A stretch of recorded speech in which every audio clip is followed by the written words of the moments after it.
All right. And everybody, thank you very much for joining us today. It's a lovely Tuesday evening, a couple of days to the end of the year. Hope you had a wonderful day, having a great one. Thank you very much for joining us. All right. So we had a conversation yesterday, and I think the conversation is going to be, getting us on this trajectory today. And you can see the title up here, Pastor Ashimolowo, Biafra and Nigeria's History Before the Pogrom. It's quite long, so we'll see how much we can take before we end the session tonight. But thank you very much for being here. Section, thank you very much, Omwaki. It's been a while. Good to see you.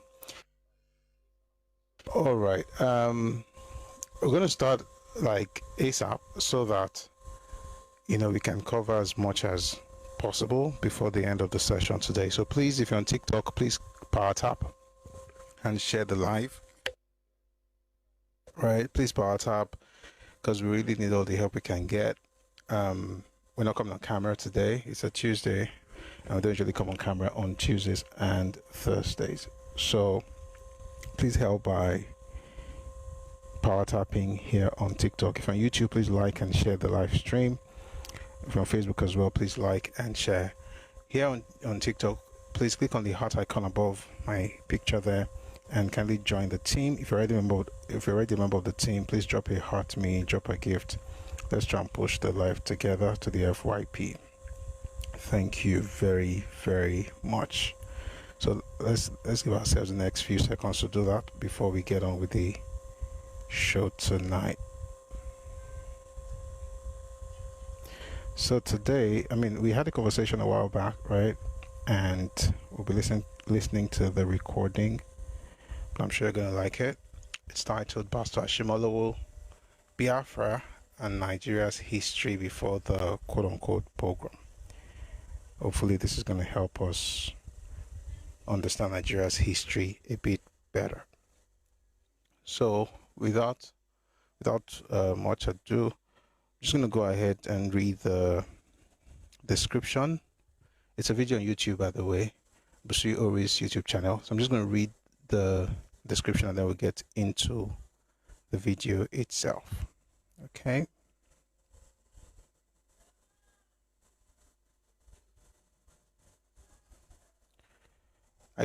Okay, the numbers are going up, but not as fast as I would like us to do it. So please be on TikTok, kindly power tap. Because it's a very long video, so we're not going to be able to stop and say, hey, everybody, let's power tap. What about the shell and shell on here? Sure you are. I hope you do that while I read the description. Okay.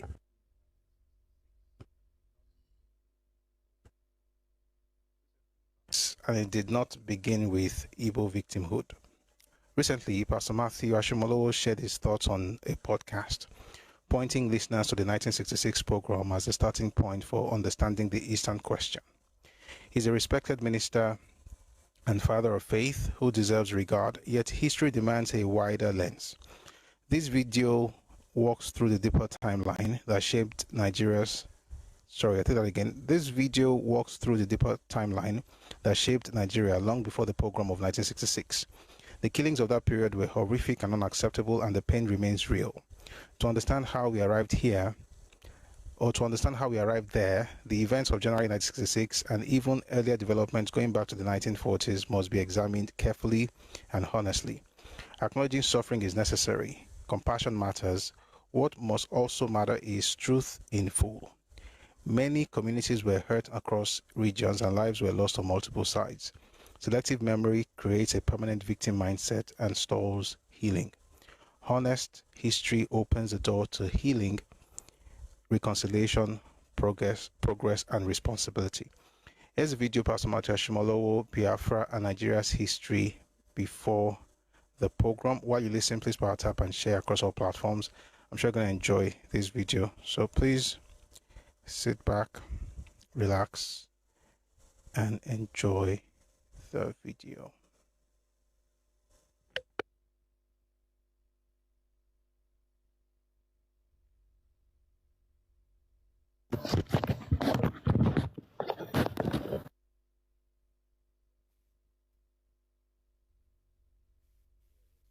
a lot. Here is somebody, let me start by saying this. This is somebody I respect a lot. This is someone I respect a lot. I grew up listening to him. Winning Ways, that was a TV program. I was already pastoring in the UK.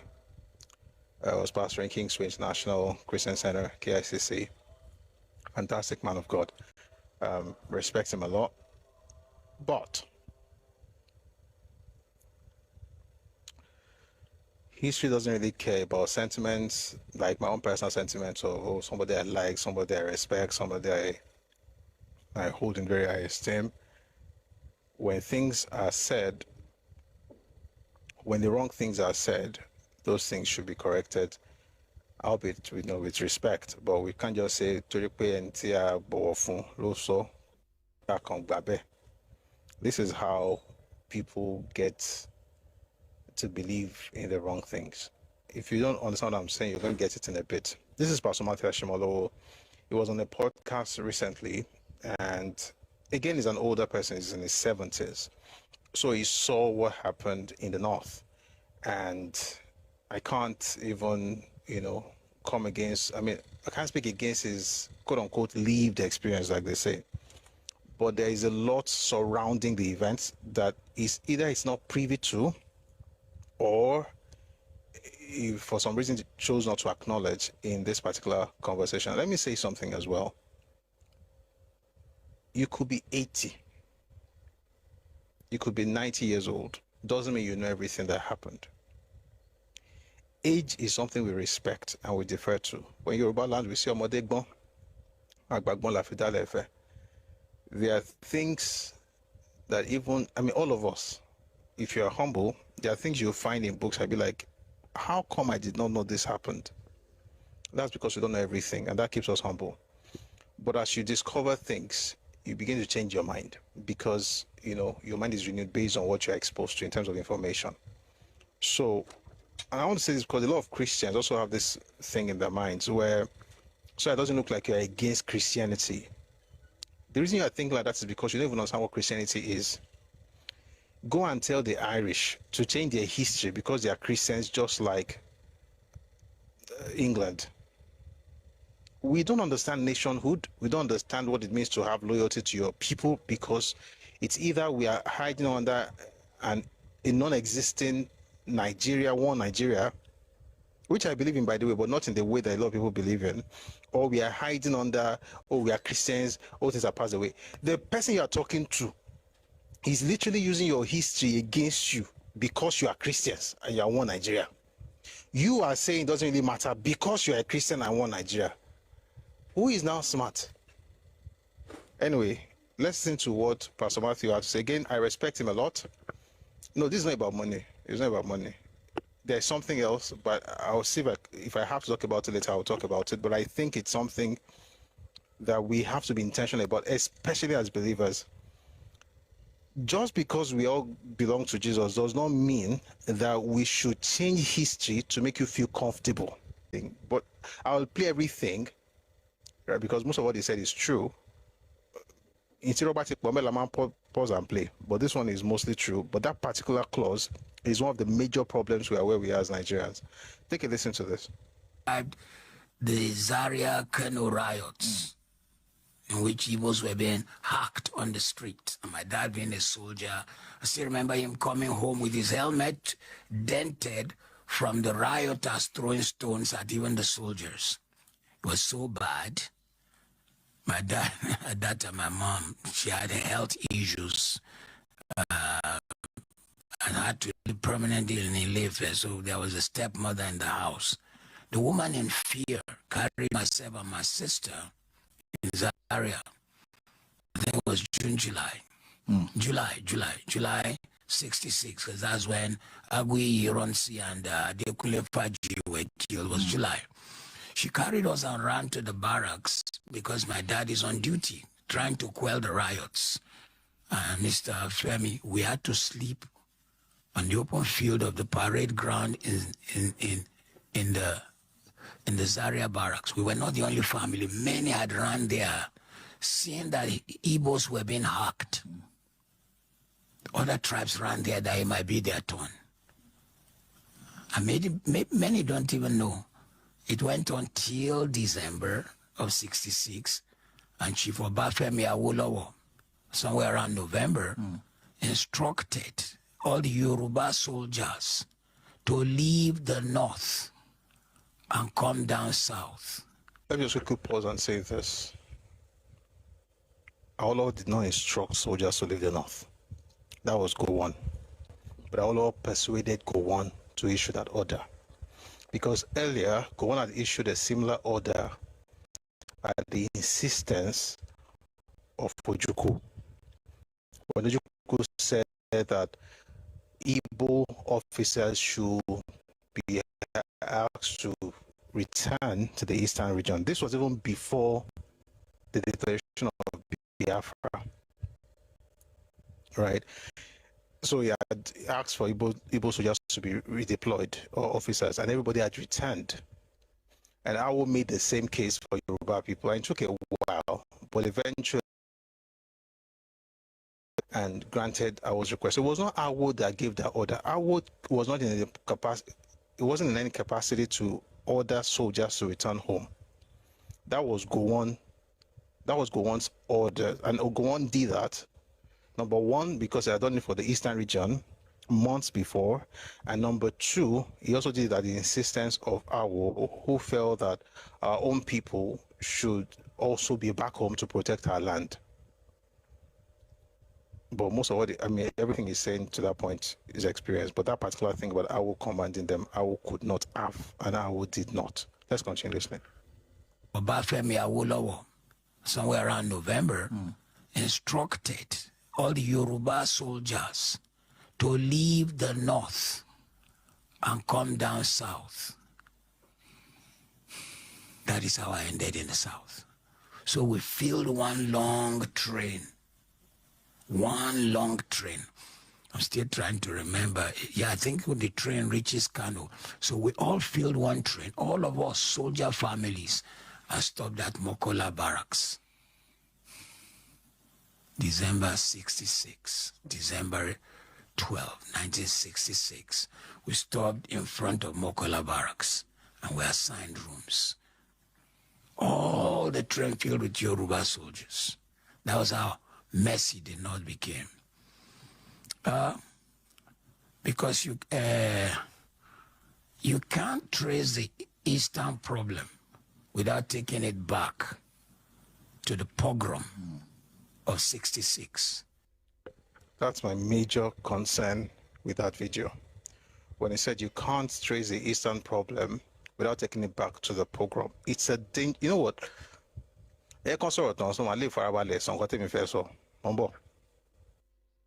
You cannot trace the quest for Biafra without tracing it back to the pogrom of 66. Is Biafra right? I don't think so. Should Biafra go? I don't think so. Why don't I think so? We need each other. I can't even imagine Lagos without my Eastern brother. Now, there are many things we know go fit get by you. Lekki no go survive if my Eastern brother is not there. Because we Yorubas, we are all one baby. We love our Faji.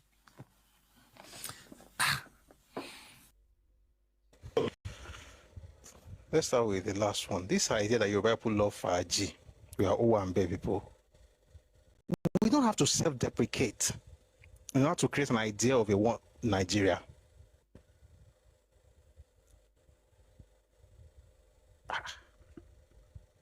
Ṣé ẹ̀gbálẹ̀ mọ ni àbíjẹ́ ṣàbíjẹ́bù àbí gbòmìnà? What do you mean we like Owambe? Do we like Owambe? Absolutely. And tó bá ṣiṣẹ́ ó gbọ́dọ̀ lásìkò eré. That's what Ebenezer Obey said, Chief Commander, and he was correct.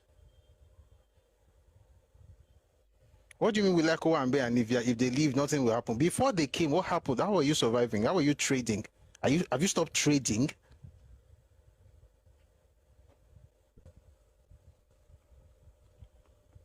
This thing that people say because they want to make people feel good about Nigeria, it's rubbish. Not what he said. The idea basically that without them, something's going on. What do you mean? The outsiders don't know where to buy things before Igbos got to their land? Or the right way, one land knows how to go. Call the people more in town.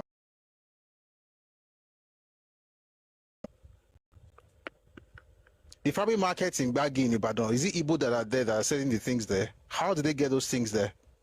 The women in Balogun, in Tejo show, they are there because Igbo put them there. What kind of rubbish is? We say these things because we want to create this one Nigeria idea, and I get it. But no, don't deprecate yourself because you want to make other people feel good. For what?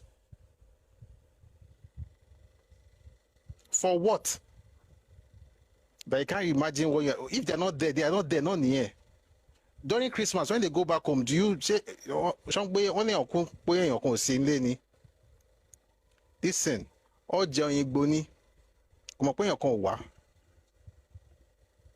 if you leave, your place will be taken. Period. Am I saying that people are not useful? People are useful, but nobody is indispensable. That's the point. Everyone is useful, but nobody is indispensable. Nobody. You pack your bags and leave today, your place will be filled in no time. And if you're telling me that they should not go, they should go. What do you mean they should not go? Person into unity. They should go if they want to go. You're not pushing them out, but you're fulfilling their request. And if you don't do that, you spend the next 2, 3, 4 generations with a group of people who just blackmail you with something that they're not even willing to get in the first place. They don't want to go. Oh, I'll leave. I'll leave. Oh, yeah, go. You're a bigot. You're a bigot. Is that the person that wants to go? What do you mean I don't want them to go because life is different without them? If they want to go, they should go. If a person is telling you he wants to leave, why would you tell them not to go? What is the benefit that you are getting from that person that will somehow evaporate when the person leaves and has his own nation? If he wants to buy whatever he wants to buy in your blood, you can still buy it. I don't know Ghanaians in Nigeria. Nigeria houses the largest numbers of Ghanaians outside Ghana. They live in Nigeria and they're not Nigerians. The highest number of Ghanaians outside Ghana reside in Nigeria. Excuse me. That a person is not Nigerian does not mean they cannot do what they want to do. Of course, there'll be laws that govern. So we have to get back to Nigerian history. And listen, guys, I don't say this out of disrespect or hate for anybody, but from the beginning, everybody that understands history and understands the structure of Nigeria knows this. A group needs the country more than the country needs the group. That doesn't mean the country does not need the group. Everybody needs each other, but not to the point where without you I cannot survive. Without you, people will thrive. Forget survivor. But without them, you can't survive. What's this pandering that we do in Nigeria because we're trying to look for unity? Let the truth be told. Letting weigh his options, knowing that if you leave, your survival is on the line. And if he chooses to leave, then let him go. What? I didn't even want to talk about that part. That's not even what I'm talking today. It's not even the latter part. It's just that I've heard that thing. I heard it from another, gentleman the other time. He's over 60, saying that Yoruba people in Lagos, they use their money, they sold land, and now use the money to bring Wasiu. Then Wasiu now they're now talking about the money of the land. The kind of things that we say. The banter you can have amongst yourself as Yoruba people is not what you can now bring to Nigeria and say, oh, see, I want to talk in it.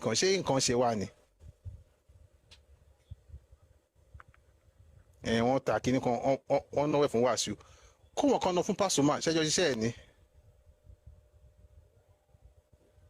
We've got to be very careful how we speak. I'm not saying we should not have unity, but I hate self-deprecation because what it does is, if you're talking to peers, to your peer, listen to what I'm saying. If you're talking to your peer and you self-deprecate, your peer understands that doesn't mean that you are less than who you are claiming to be. It's just Ekonsereni. Those who are lower, and I'm using the word those who are lower than you, take your self-deprecation not as jokes or bant. As far as they are concerned, you are affirming to them that they are higher than you, because they are not your peers. As far as civilization is concerned, as far as culture is concerned, they are not your peers. I don't believe in all these things about you have to bring yourself down. So other people now say, I run business. Let me tell you something. Let us talk, tell ourselves the truth. Key.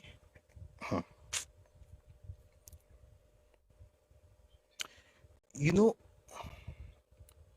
let's touch the grass. Let's go out sometime. Let's go out sometimes. Let's go out. Let's go out.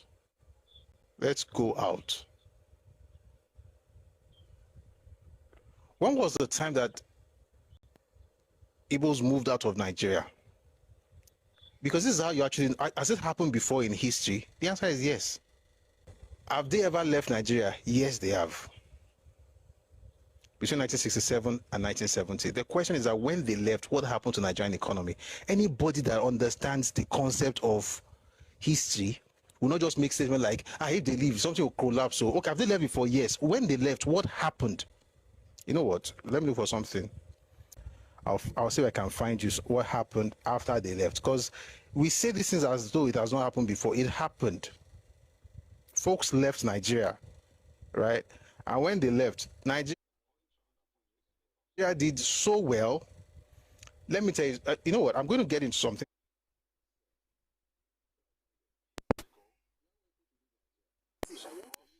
But I'll find it. Do I want people to leave Nigeria? See, I want for you what you want for yourself. That's me.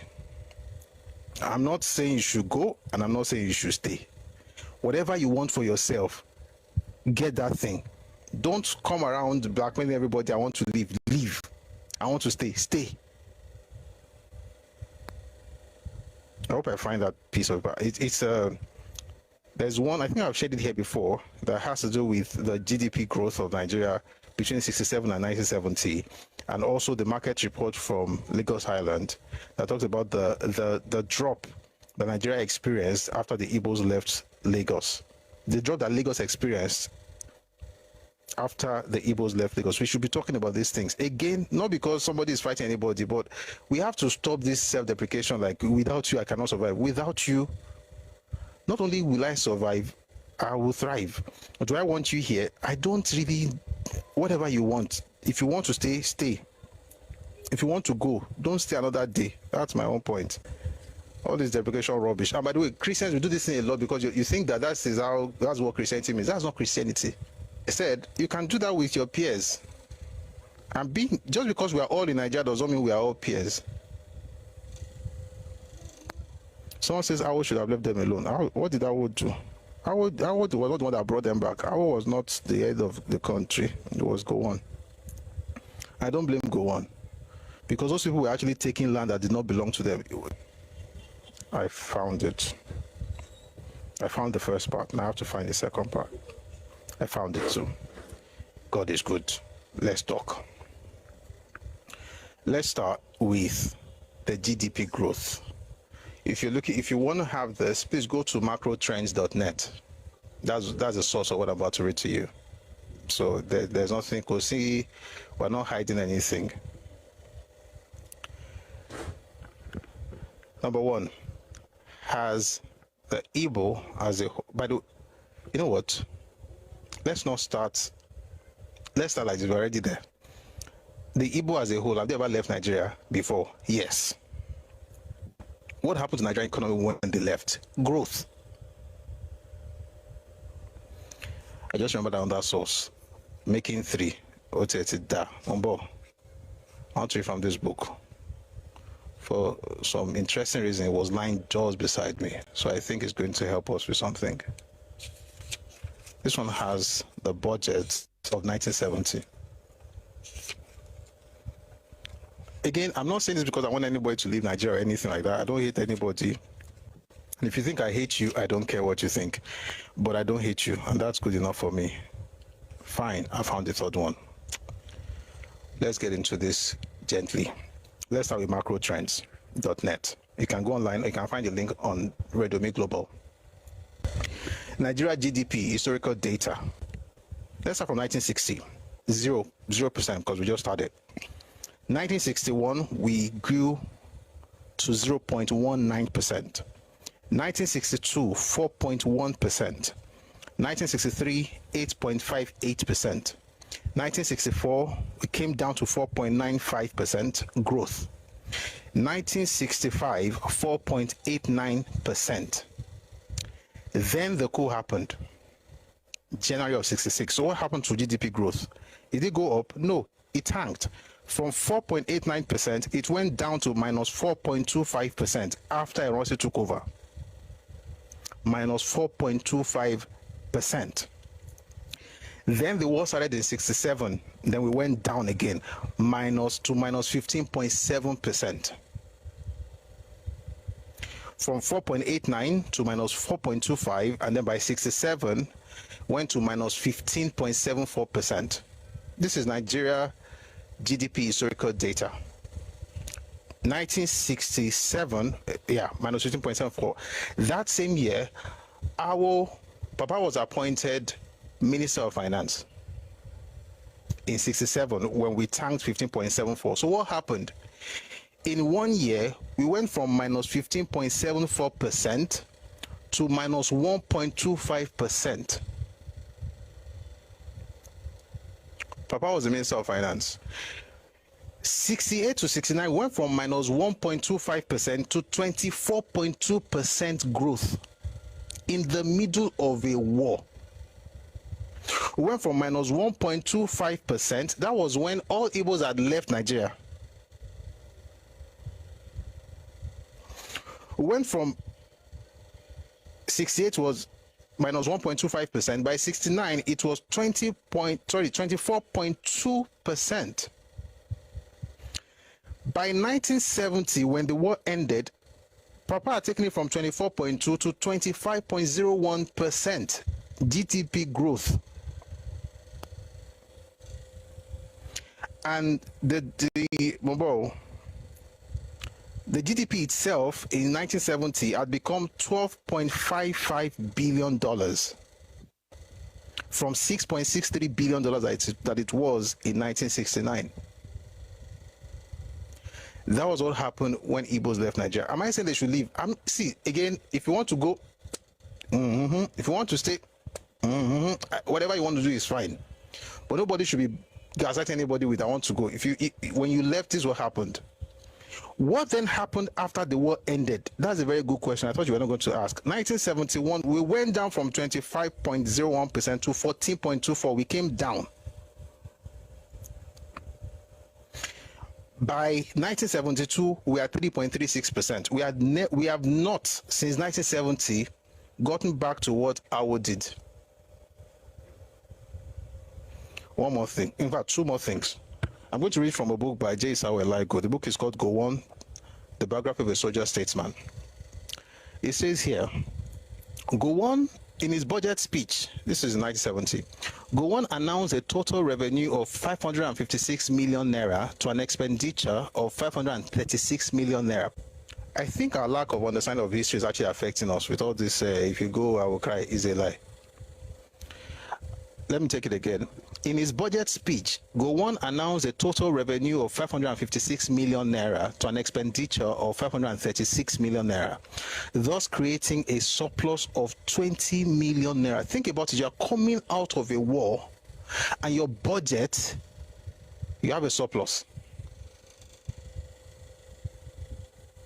That war, Nigeria did not borrow a farthing. We didn't borrow a kobo because the person who was in charge knew how to manage men and resources, and the name of the person is Chief Obafemi Awolowo. That's what I want to talk about. I don't want to deprecate myself and say things like, oh, we don't really know anything. If you go and go now, what will now happen? This is what will happen. Just make sure you have Awo, or at least now you have Tinubu. GDP growth, when they were not there, GDP tanked after they returned. Why? Importation. That's why. Destruction of manufacturing base of the country. Where is the manufacturing base of this country? The thing is, people say all these things, and we're supposed to keep quiet because we are all one Nigeria. The truth of the matter is that when Igbos left Nigeria, GDP growth, Nigeria experienced the greatest GDP growth. We've not had it since they got back to Nigeria. I'll take it very quickly. Again, 1960, but let me say it again, by all means. Please go to macrotrends.net, look for Nigeria historical GDP data. And if that's a bit, go to Redomi Global on Telegram. You'll find a link there. But it's easier for you to just go to macrotrends.net, Nigeria historical GDP data. You see the trajectory from 1960 all the way, at least the document I have right now is up to 2022. But you see up to 2025. I'm not going online. It's already in a book. So I'm reading from the book. But if you go online, you find it there as well, because I've checked it before. The point I'm trying to make here is we have not ever gotten what we got when Awo was the Minister of Finance. And since 1970, our GDP growth has been, Haiju was 15.33%, and that was in 2002. That was the highest we've had since 1970.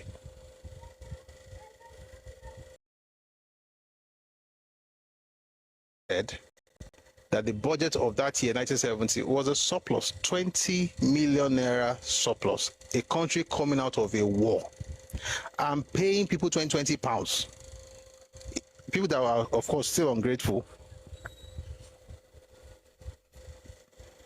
But all of this doesn't really mean anything. What if when they left, you suffered very well in Nigeria? You suffered, your markets went down. Is that what happened? Let's read. There's a document here that I think will help us. I'm not weaponizing anything. I just think that I hate to make myself small, because, I mean, if I'm doing it for the Lord, that's different. But for people who are going to turn back and use it against me, that's suicidal. Listen to this one. This is from Market Monthly Statements for the month of September 1967. Please pay attention. The total storage collection, Owoso, the collection from each store. The total storage collection for September 1966 was 7,697 pounds, 1 shillings and 6 pence, as compared to 7,587 pounds, 7 shillings and 6 pence for September 1967. What are they doing? They are trying to compare what happened the month they left a year later. So September 66 versus September 67. So September 66, when Igbos left, the total storage collection was 7,697 pounds, 1 shilling 6 pence. Okay, that was in 66. September 1967 was 7,587 pounds, 7 shillings and 6 pence. The decrease was only 109 pounds and 14 shillings. The markets most affected were Apapa Elemu, Alayabiagba, Ido, Ijero, and Obalende, in or near Igbo residential areas. That's from Market, Parks and Cemetery Committee of the Lagos City Council Kedika Committee, February 20, 1968 document. They are saying the only thing that Lagos felt was 109 pounds 14 shillings. That was the difference. And the places that this thing affected were areas, neighborhoods where Igbos congregated, like in Apapa, Elemu, and so on and so forth, in or near Igbo residential areas. If you want to tell people to stay, let it be based on what is good for them, not what is good for me. If you leave, stay or leave or go, I am fine. If you stay, I'm fine. If you leave, I'm okay. I'm thinking about you. What will benefit you? I'm not even selfish. Can you imagine? No, if you go, I would know. I cannot imagine. I can imagine. In fact, I don't even have to imagine it. I've lived it. So, from these three sources, what we saw, or what we can see, I'm not sure in both, is that, but one, the GDP growth our GDP grew, went up.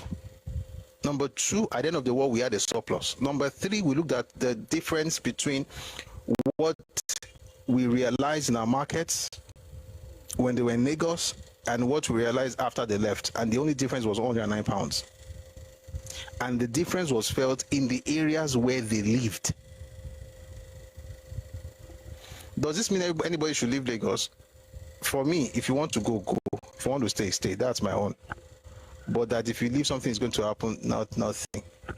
Another time that something like this happened was in 1993, during Oso Abiola, when Igbos left western region and moved back to the east. Did you see the street of people say that, oh, we are hungry, or we really take care of ourselves? The point is that you need the place more than you do. And how do I know that? I'll read something to you again from August 12, 1968 document of Anthony Naro. It says Igbos need to work and trade over the whole country, over the whole of Nigeria. Take that again. Igbos need to work and trade over the whole of Nigeria, which they have always known in this century as their country. They need it. One more thing. To trade. Not that they want to, they need it.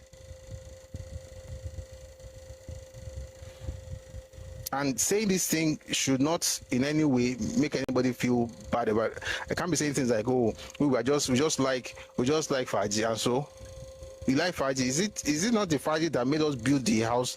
People are now complaining that we're not renting to certain people. I mean, you say you bought all the lands in the area. Now you're saying that people are not renting houses to you.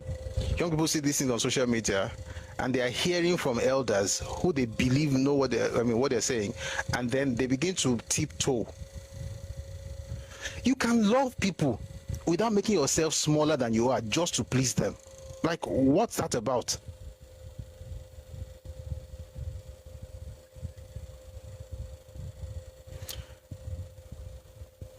Number, I want to. What did I say I was looking for now?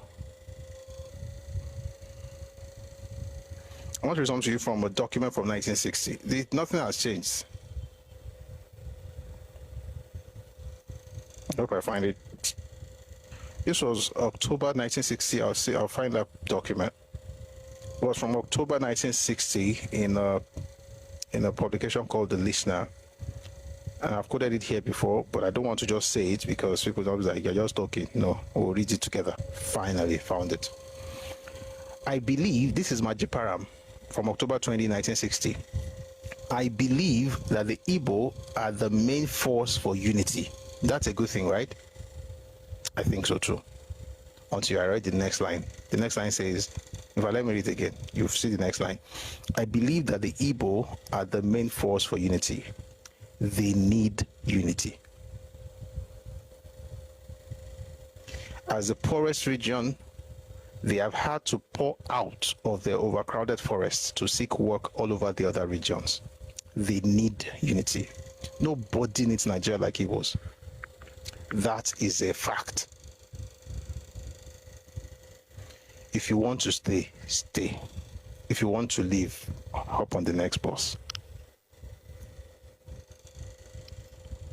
No Yoruba child or young man or old man or woman should be feeling like, if you now go, what will happen to me? Nothing bad. Someone said to me the other day, do you not think that Igbos can do you good? Listen, anybody can do me good, and I will do people good, and I do well for people. I bless people, but people bless me.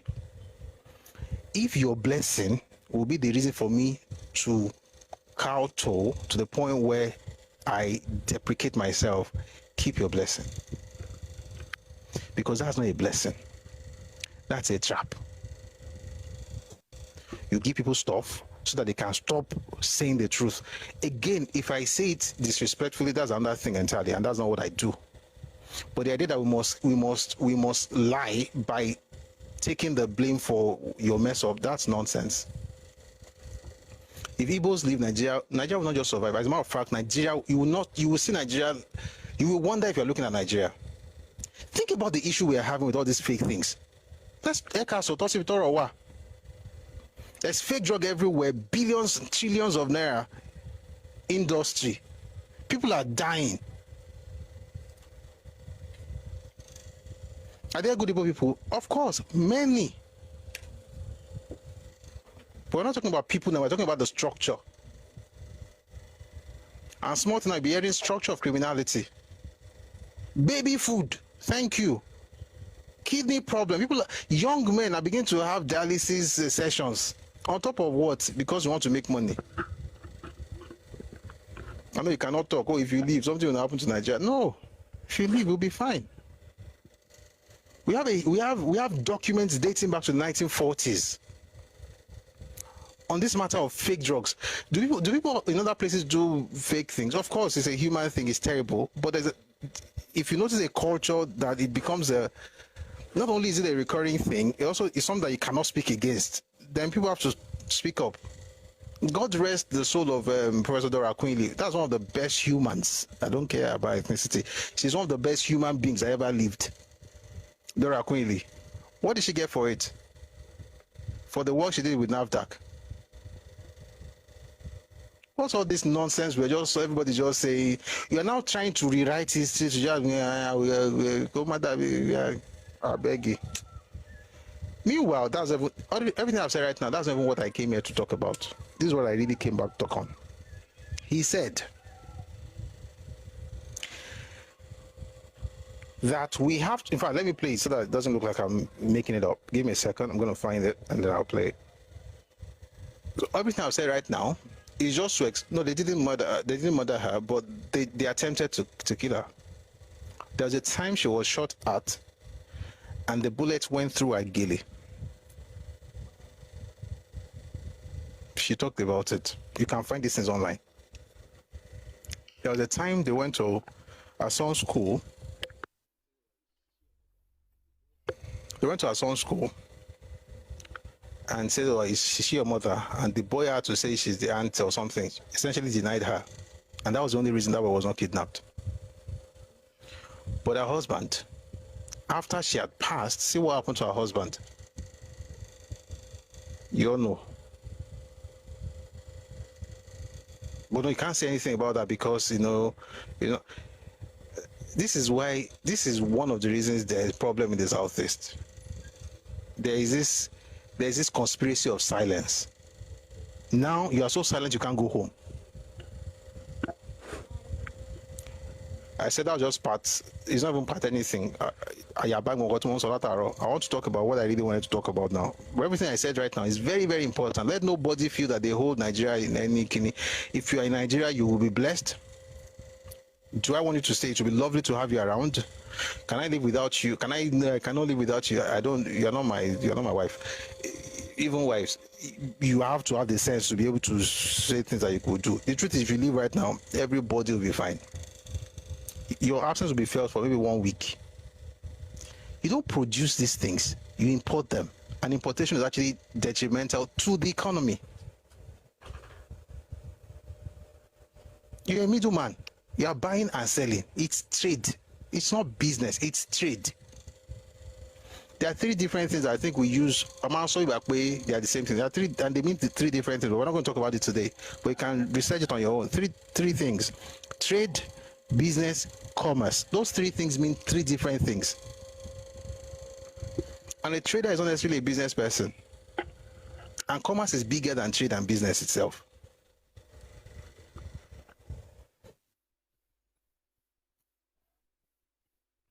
That was how messy the North became. Because you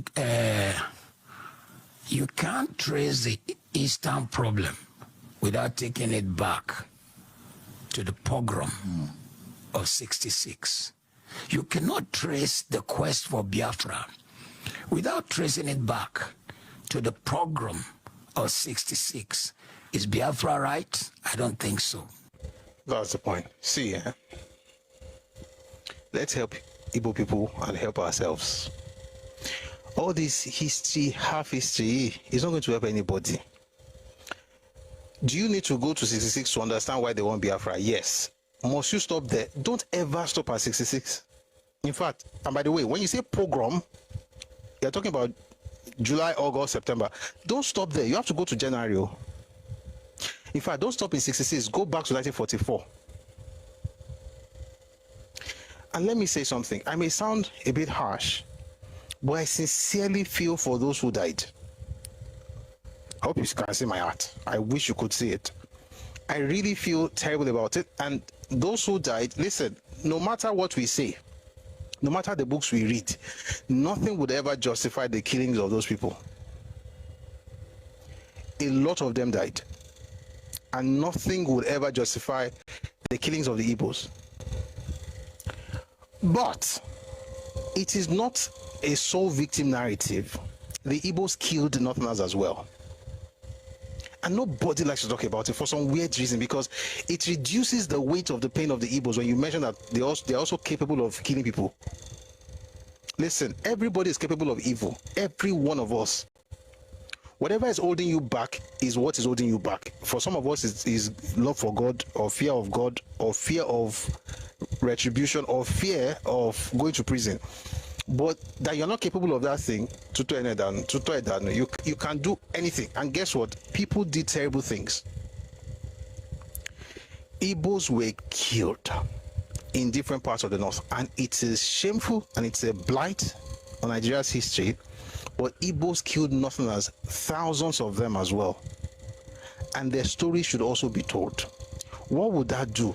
It takes you away from a victim mindset into a place where you are thinking of reconciliation. You cannot spend the last 60 years just shouting, see what you did to me, because nobody has told you what you did to them. I put out a statement on this thing a few days ago. People insulted and insulted me. I was sending them straight to their parents, because I cannot come on Twitter and be trading words with 20-year-olds. Myself and your parents are age mates. So as they are insulting me, I'm sending them to their parents. Go and ask your parents. I will just say parents, because I was even trying. Ask your parents. My mates are your father and mother. Go and ask them this stupid question. You just come on and say, you are mad.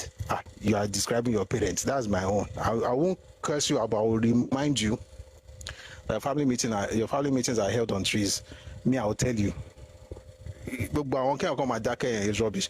Once you mention something that goes against the narrative, they curse you out.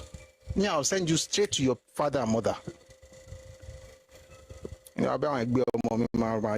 Internet, I'll send you home. The point is that most people's parents refuse to raise them right, place them on a diet of lies and falsehood. Then they grow up and constitute nuisance on everybody. And then you have Yoruba elders who are also perpetuating it by repeating those things as though it's true. You can acknowledge the pain, and any sane person has to, or else, even you, maybe you are now Hitler, you must acknowledge people's pain, but you cannot allow that pain to become the basis of manipulation. We are being blackmailed in this country.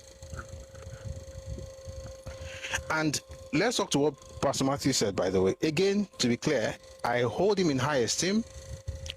I respect him. He's a fantastic preacher of the word. I've learned from him. I remember the Eagle series, early 2000s, winning ways in the UK. It was, all over Nigeria. Fantastic man of God. But we're discussing history. He said that you cannot trace the Eastern problem without taking it back to the pogrom. By the way, the word pogrom is also something I don't use very loosely, and that's why every time I write the word pogrom, as far as Nigeria is concerned, I put it in inverted commas, and that's because it's the claim by the Igbos that it was a pogrom. By the way, before we continue, what is a pogrom? We use words very loosely in this country. Some people say they are being marginalized. Everybody just talks rubbish. Some people say there was a massacre in Lekki. Here, there's no body. There's no physical. There's nothing to prove. But people just use any words. Oh, there's a massacre. What does it mean? Again, let me make it very clear.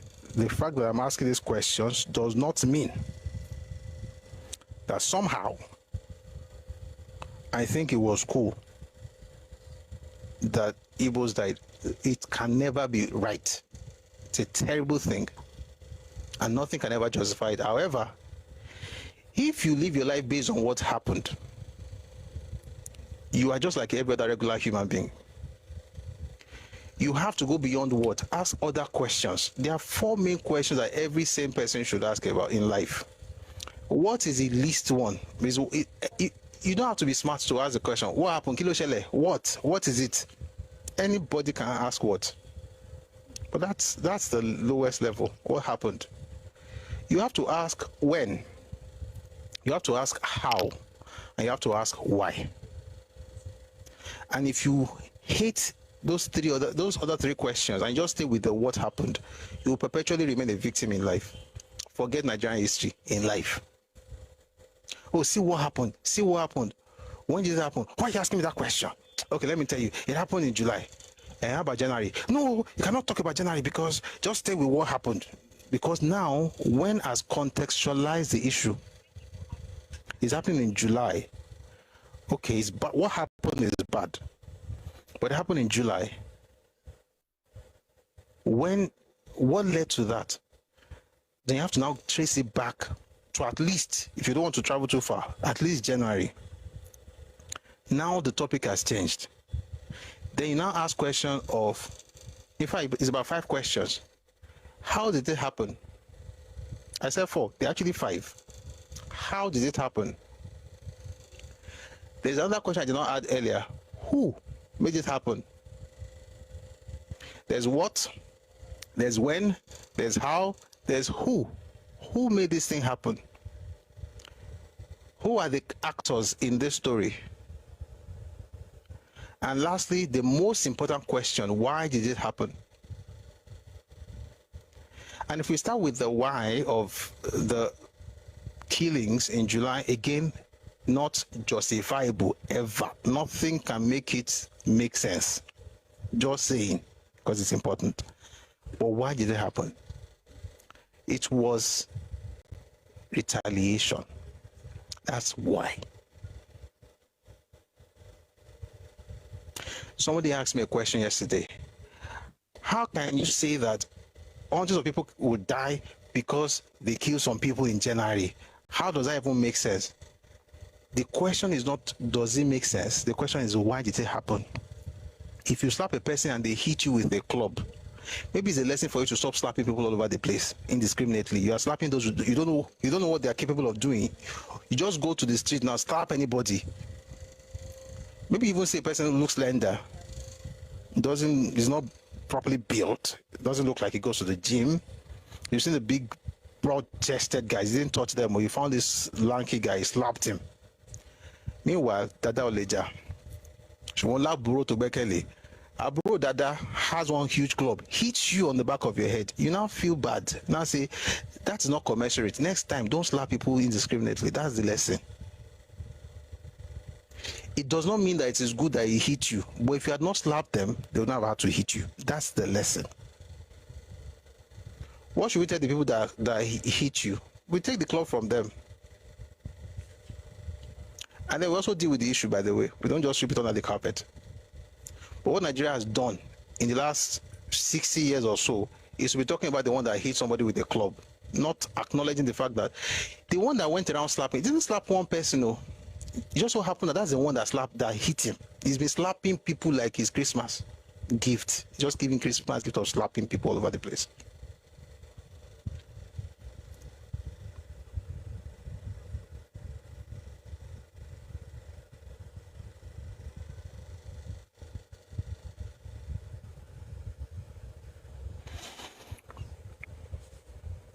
Here's the issue. Somebody says slap people saying a prank, they should not retaliate. I see some of those things on social media.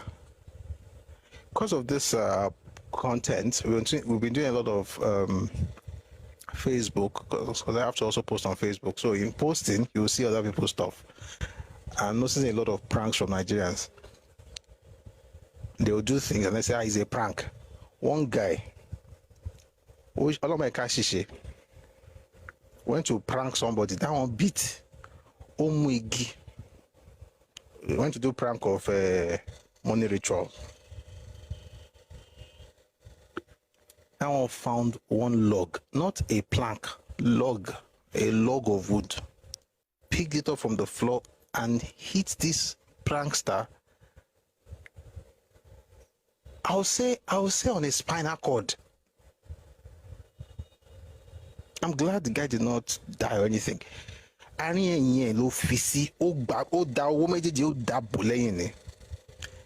you are doing prank or not, Oti hit and he's not going to. You are going to be the one to even apologize. I mean, It's the prankster that will say apologize.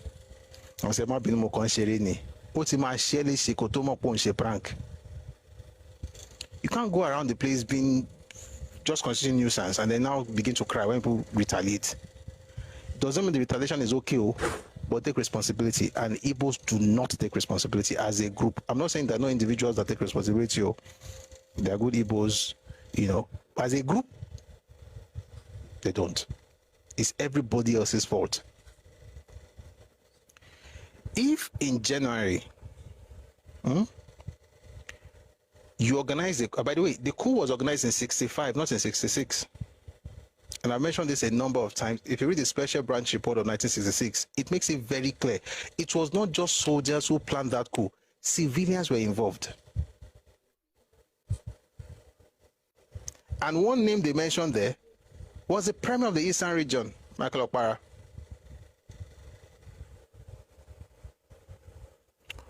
Everyone who planned that coup, when they were thinking of one place to go after they struck at Lagos, the only place they thought about was Enugu.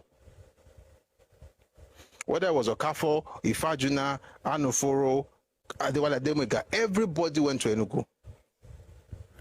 It's in that document. It's not, thank God, they leaked that document some years ago. Now all of us have it. And if you don't have it, can check Credomi Global. You'll find it on Telegram. And yes, it was an Igbo coup. I don't have to, I will have another session to say it. I've said it before, but I'm saying it again. It was an Igbo coup. It was an Igbo coup. Every evidence points to that. People don't like to say it because they're thinking of one Nigeria. One Nigeria cannot be built on falsehood. It was an Igbo coup. Acknowledge what you did wrong so that you don't keep making the same mistakes. Why do you think? Let me ask you a question right now. Today, as it stands, mention the ethnicity that wants a coup in Nigeria. Write in the comment section. Please. One of all the ethnicities in Nigeria, one ethnicity that you can be sure wants to have a coup in Nigeria. Please, which group is that? As a group, I'm not saying all the people there do it, but the group that wants coup in Nigeria right now, I won't mention the name, just write in the comment section.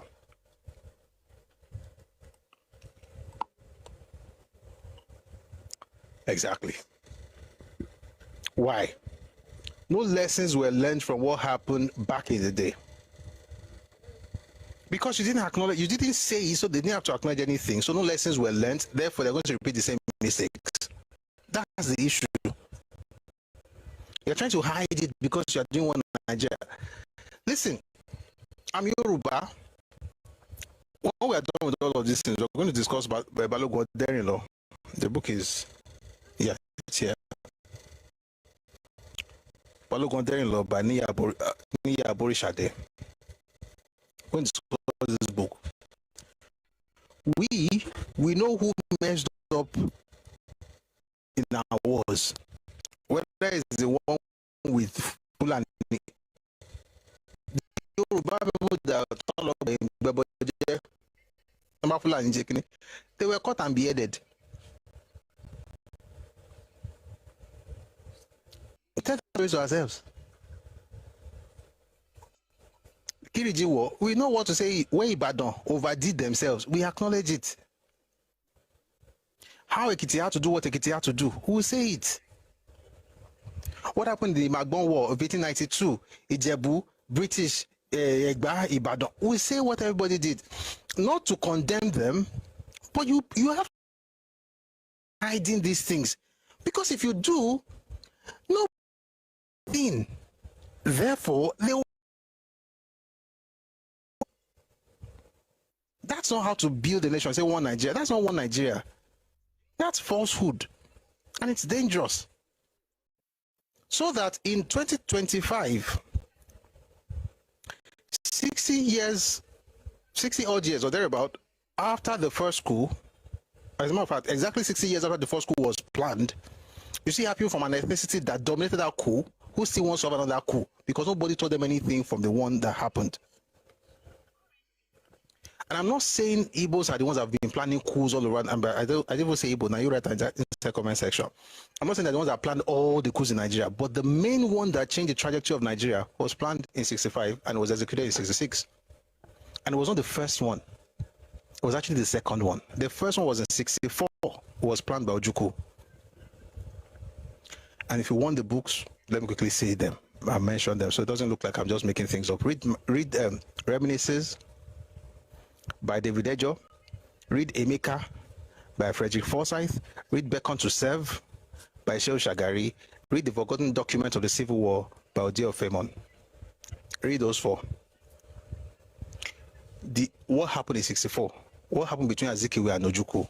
What was the plan to topple the government in favor of the Igbos in 64? Why did they stop? Who changed the game?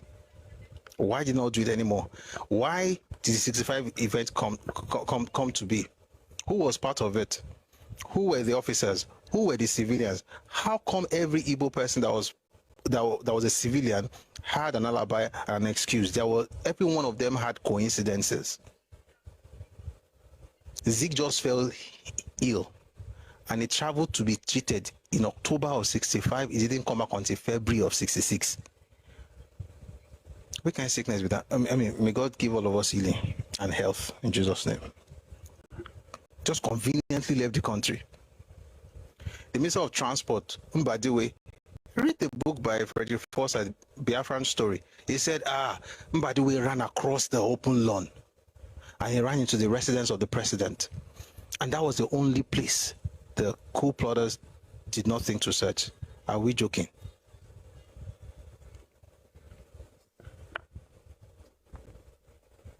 And then you talk about what's this man's name?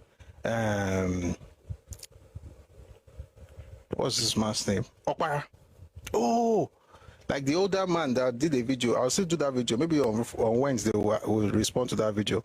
Said, oh, American ambassador came to visit him.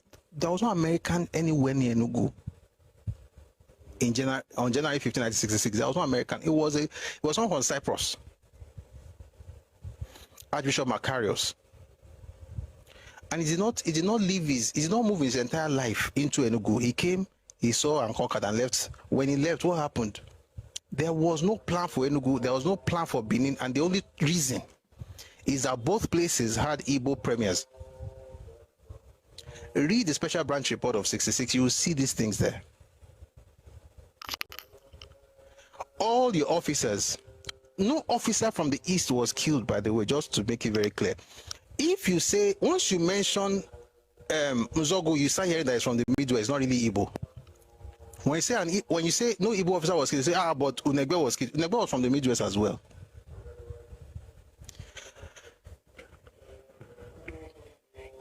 You had a retinue of officers.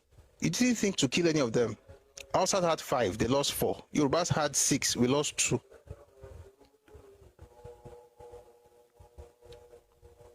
And I've said it several times. The planner of the coup was not Nzogu.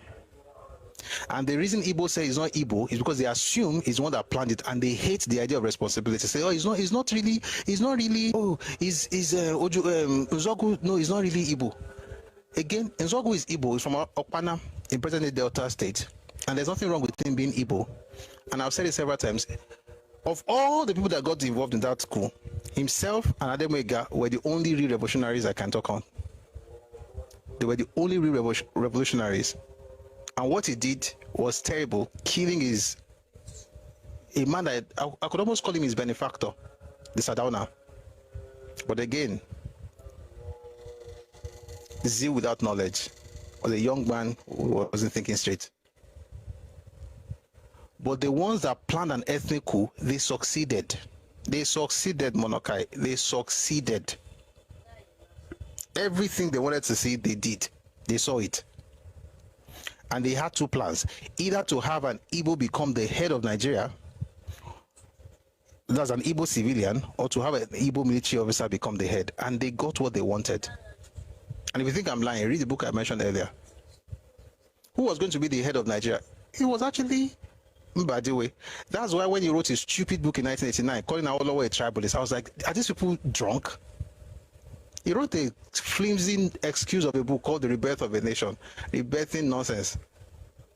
You, that on the 14th, you had a meeting, or the Friday, on the 14th, you had a meeting with Tafawa Balewa. On the 15th, you were trying to take his place. On the 16th, you were crying that where is he? People must think that, and this is the problem, we don't know what happened. That's why we always, and again, to be fair, a lot of young Igbos don't know either. Why should they know? So that you can taunt them? No. Not so you can taunt them, not so you can insult them, not so you can denigrate. No. So that we can all learn, so that we can all heal, and we'll never repeat those things again. That's why people say things like never again. It's not never again in terms of, I'll never forgive you. That's not the point. It's never make the same mistake again. They had, we were looking for the Prime Minister on the 15th, in the morning. Into the afternoon, they didn't find him. Say, we have to get the British to help us. The British said, oh, we need you to write a letter. It has to be signed by the Prime Minister or an acting Prime Minister, somebody in that capacity. So what did they do? They reached out to the Senate President, who happened to be the acting president at the time. His name was Nwafọ Orizu. That one has another story. We'll talk about it some other time. Nwafọ Orizu refused to appoint Zanadip Charima, who, by the way, was a Kanuri man. And he was the most senior of all the parliamentarians in NPC. And NPC was a senior partner. NCNC was a junior partner. But guess what? NCNC said they wanted Kingsley Mbadiwe to become the Prime Minister. Of course, that made no sense. So what happened? A few hours later, they had guns pointing at them, telling them to give over power. And guess what happened? After they were made to give over power, the same one for reason now wrote a note and broadcast that they offered it, they transfer power willingly or voluntarily. Only for us to read the book by Shehu Shagari, who was in the room saying that we did not do it willingly. Then we now read Richard Akinjide's interview, and he said there was a gun. There were guns. The whole building was surrounded by soldiers. Coming from a person that was supposed to quell the coup. Wasn't quelling any coup. He was taking advantage of the coup. You don't see. I can't say this is because, if you are telling one Nigeria, you don't want unity. We want unity based on truth. Ironsi knew about it. He said it. And we have reports of those who were in the room with him when he said what he said. There was Gowon who was there. This is the book. If you want to read it, it's called Gowon, The Biography of a Soldier Statesman. Read it. You see what he said, what Ironsi said. Read the book by the first commander of Biafra military, Hilary M. Njoku. He was there. He wrote a book. The book is called A Tragedy Without Heroes. He wrote what Ironsi said. Then read Reminiscences by David Ejo. He was also there. Ironsi pointed a gun at him and asked him if it was for him or against him. And David had to say, you think they are this victim of everybody.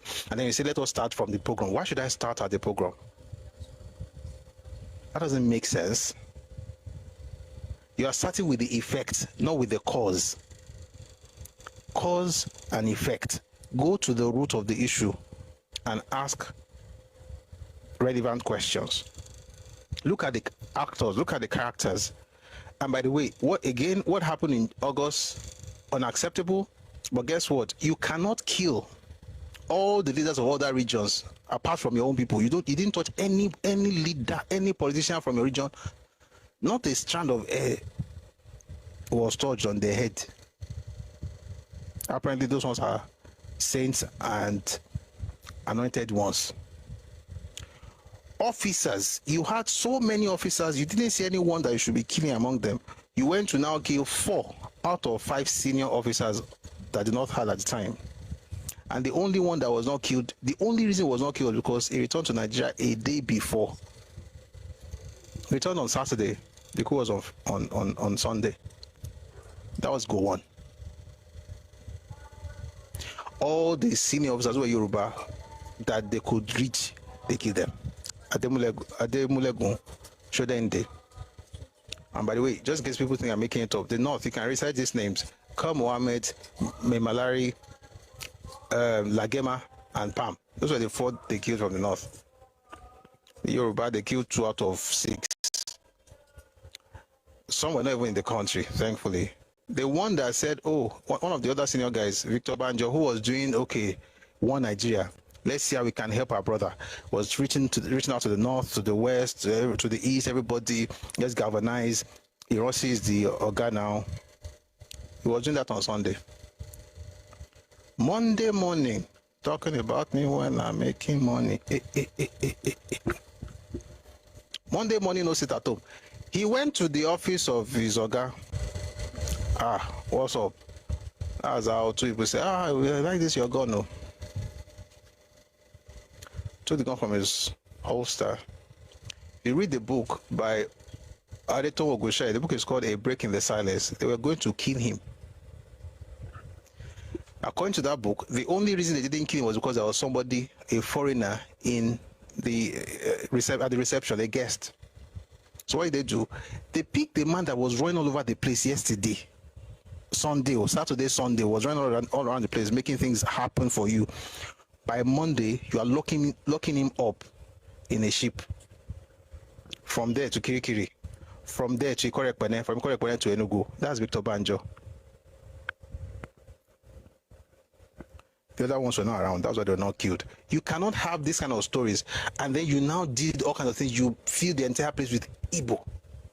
You abolished regionalism. You have young people today in 2025 who would die on the hill that Iransi did not abolish regionalism. Even in the face of evidence, they will say that he did not do it. Why? They were raised to hate the idea of responsibility. Abolish regionalism, unify the civil service, began to transfer people everywhere, take over everywhere. And by the way, you know what? I want to read an article. I know some people want to come up, but don't worry. It's Monday. We're going to have some time for you to speak. Just give me a minute. I want to read you an article. This is from an Igbo person, so you know it's even good. When they were ready to deal with folks later on, it was terrible, and like I said, it was bad. But you cannot act like, you know, whatever you do, I can't share that shake. Where did I put that document to? I saw it earlier. Umbo, Mario. Monday morning talking about me when I'm making money. The way this is come to my head, so I'm like, yes, this person's name is Professor Ihechuku Madubike. I don't know, I cannot speak for the veracity of it, but I've seen it in different places, and I've seen the man's picture attached, and this is what he said. This is simply the reason why Hausas, Yorubas, Edo, and the Niger Delta man will not trust the Igbo man at the center, and why the Hausas may not want to relinquish power in Nigeria. Any historian, everything he wrote is not correct, by the way. If he's wrong, I will let you know. Not because I know everything, but because we should not be spreading misinformation. Thank you. Any historians in the house to vet? Okay, so he says, do you know that when Tafawa Balewa was Prime Minister of Nigeria, Chief of Army Staff was from SE, Southeast, Chief of Naval Education Minister, many other ministers from the Southeast, Parliament's President, Unilag VC, that's Primary President was Nwafọ Unilag VC was Eninjoku, University of Ibadan VC, that was Kenneth Dike. The North resisted the same at ABU. By the way, ordinary change VC of Unilag, they call you Bible tribalist. May God forgive your elders if you are able here.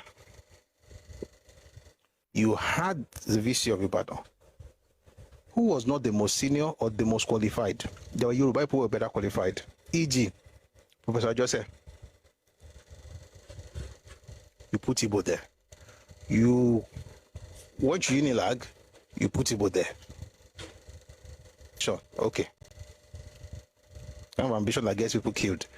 You now move away from there. They now said, oh, This man has served his term of 3 years. I don't even know if I'm going to read everything because it's too long.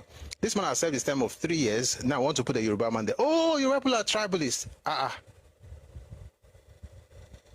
You are serving Ibadan. You're supposed to insult someone else in. He has served his term. No, you can renew that term if you prove to us that you're not tribalist. And there's some of those young men I've heard people who have watered down history. One of those people was called Kayode Adams. You can read about him. Kayode Adams. He took a knife and stabbed Professor Biobaku, the Yoruba man who was supposed to be the VC of Unilag. Stabbed him. A Yoruba boy who has been brainwashed with all this stupid nonsense they call history to make people feel good. Because we are one Nigeria. You have a Yoruba boy who is doing Yoruba, but he will be an obedient today. Took a knife and stabbed a professor. He was taken to court. He then said he was insane. He must have been insane. They sentenced him to Yaba. He went to Yaba. Eventually came out. Guess what he did? He himself killed himself at Bar Beach much later. And that's the end of the that will make you become insane in the way you even relate with your own ethnicity, because you don't want to be seen as tribalistic. Guess what? When Eninjoku was removed from UNILAG, guess what happened? It was taken to UNN. It was the first indigenous VC of UNN. Was the same man that left UNILAG. Why did he not bring a Yoruba man to come and become the VC of University of Nigeria Nsukka? Why? Or why not? If you let anybody gaslight you with all this half-baked Nigeria history, that's not your fault, though. Let me just read a few things. So he said, out of all the most senior officers in Nigeria, Southeasters, Eastern region actually, not Southeast, there was no Southeast at the time, had 37, none was killed. 8 from the, by the way, no officer from the East was killed. Unegbe was from the Midwest, I should be saying. Author Negbe was killed. It was Igbo, to be clear, it was Igbo. Some authors have said there was a personal vendetta between Anuforo and him and himself. They had an issue, I don't know, but it is what it is. Nigerian government said it was because he was the quartermaster and he had the keys to the armory, but other authors have said there was a personal vendetta. Make of that whatever you will. But the Eastern region had 37, none was killed. The North had 8. They went to 8 much later. They were not 8 at the time.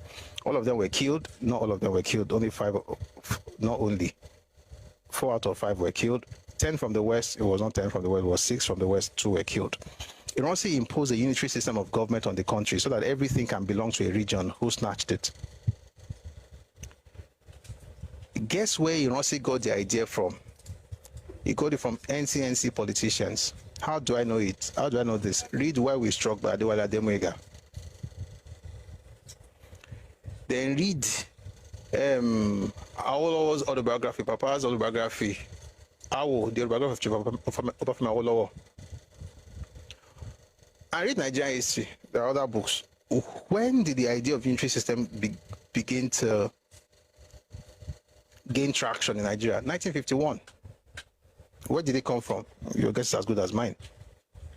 15 years later, they implemented that thing through, you know what? Through, what's his name? Ironsi.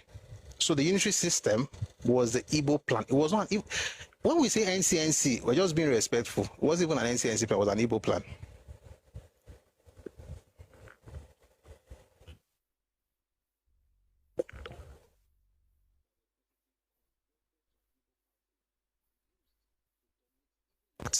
By an ethnicity converted to an Igbo party, used to dominate even the Yoruba people in the party, to the point where after Zik, the person that should have been the next, the vice president that should have been the president of the party, his name is Father Unsi. You can check these things. They bypassed him and went to pick an Igbo man who was already the head of the region in the Eastern region, Michael Okpara. But no, you are the Yoruba person. You are a tribalist. You are a tribalist. Party will not be your own. No. However, Macaulay was the founder. Well, was the first president. It was a conglomerate or an amalgamation of sorts of 4 different groups. 3 of them clearly Yoruba. 1 was mixed. The 3 There was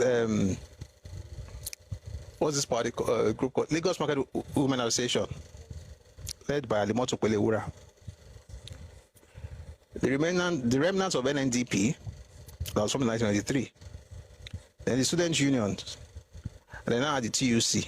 Student union was made of mostly Yoruba people. And you had TUC, Trade Union Congress. That was how NCNC was born. Zik becomes the head, and the only thing he had in mind, 1946, the only plan that Zik had was how to use that party to dominate Yoruba land so that he would be the one to head it. 1951, he tried it. He won an election to represent Lagos in Ibadan, our regional capital. He moved to Ibadan and then told them he wanted to be the head of everybody. They said no. That's how Awolowo became tribalist. Zik wrote something in his autobiography. I find it ridiculous. The book was published in 1907, and I'll quote what he said. He said, I was under the impression that the NCNC will get 43 votes, or 46, thereabout. The point I'm trying to make, he said, I was under the impression. How can you say people are tribalists because you were under the impression that you had won? I was under the impression that we had won the election, but they ended up getting 23 votes. And because he got 23 votes, everybody else was a tribalist because he was under the impression that he won. Read the book. It's called My Odyssey. That's autobiography. He wrote it in 1970. I was under the impression that we won. That's the basis of everybody being tribalist. If you don't open the door for them, then that means that you're a tribalist.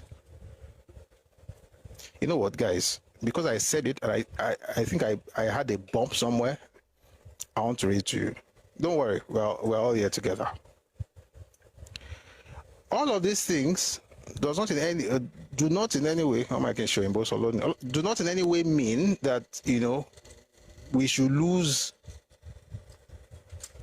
empathy for people. Still be compassionate. Don't let your heart be hardened.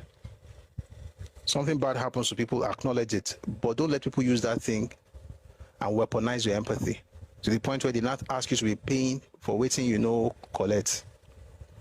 This is my Odyssey. Towards the end of 1951, I stood for another election. This is from Zik. This time to the Western House of Assembly. To those who have been insulting me and said Zik did not go to Western House of Assembly, he was a federal. No. The constitution we used at the time was McPherson Constitution. You first go to the region. The region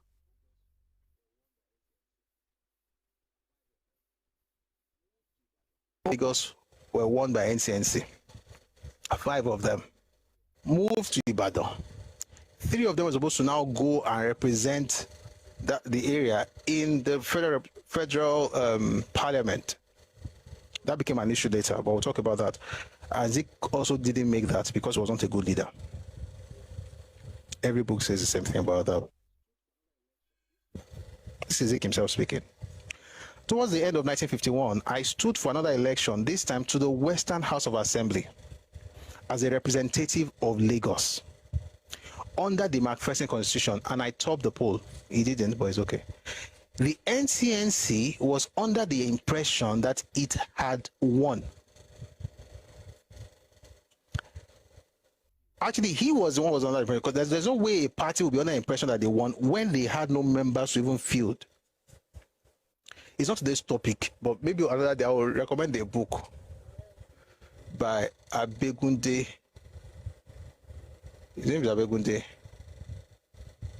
Where he broke down that thing. I think we did a video on it on the channel. If you go and look for 1954, Busuyoris on YouTube. Look for 1954.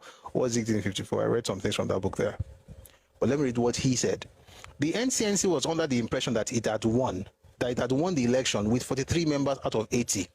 As it turned out, 20 of the legislators who were known or regarded as NCNC members or supporters or sympathizers decided to align themselves with another party.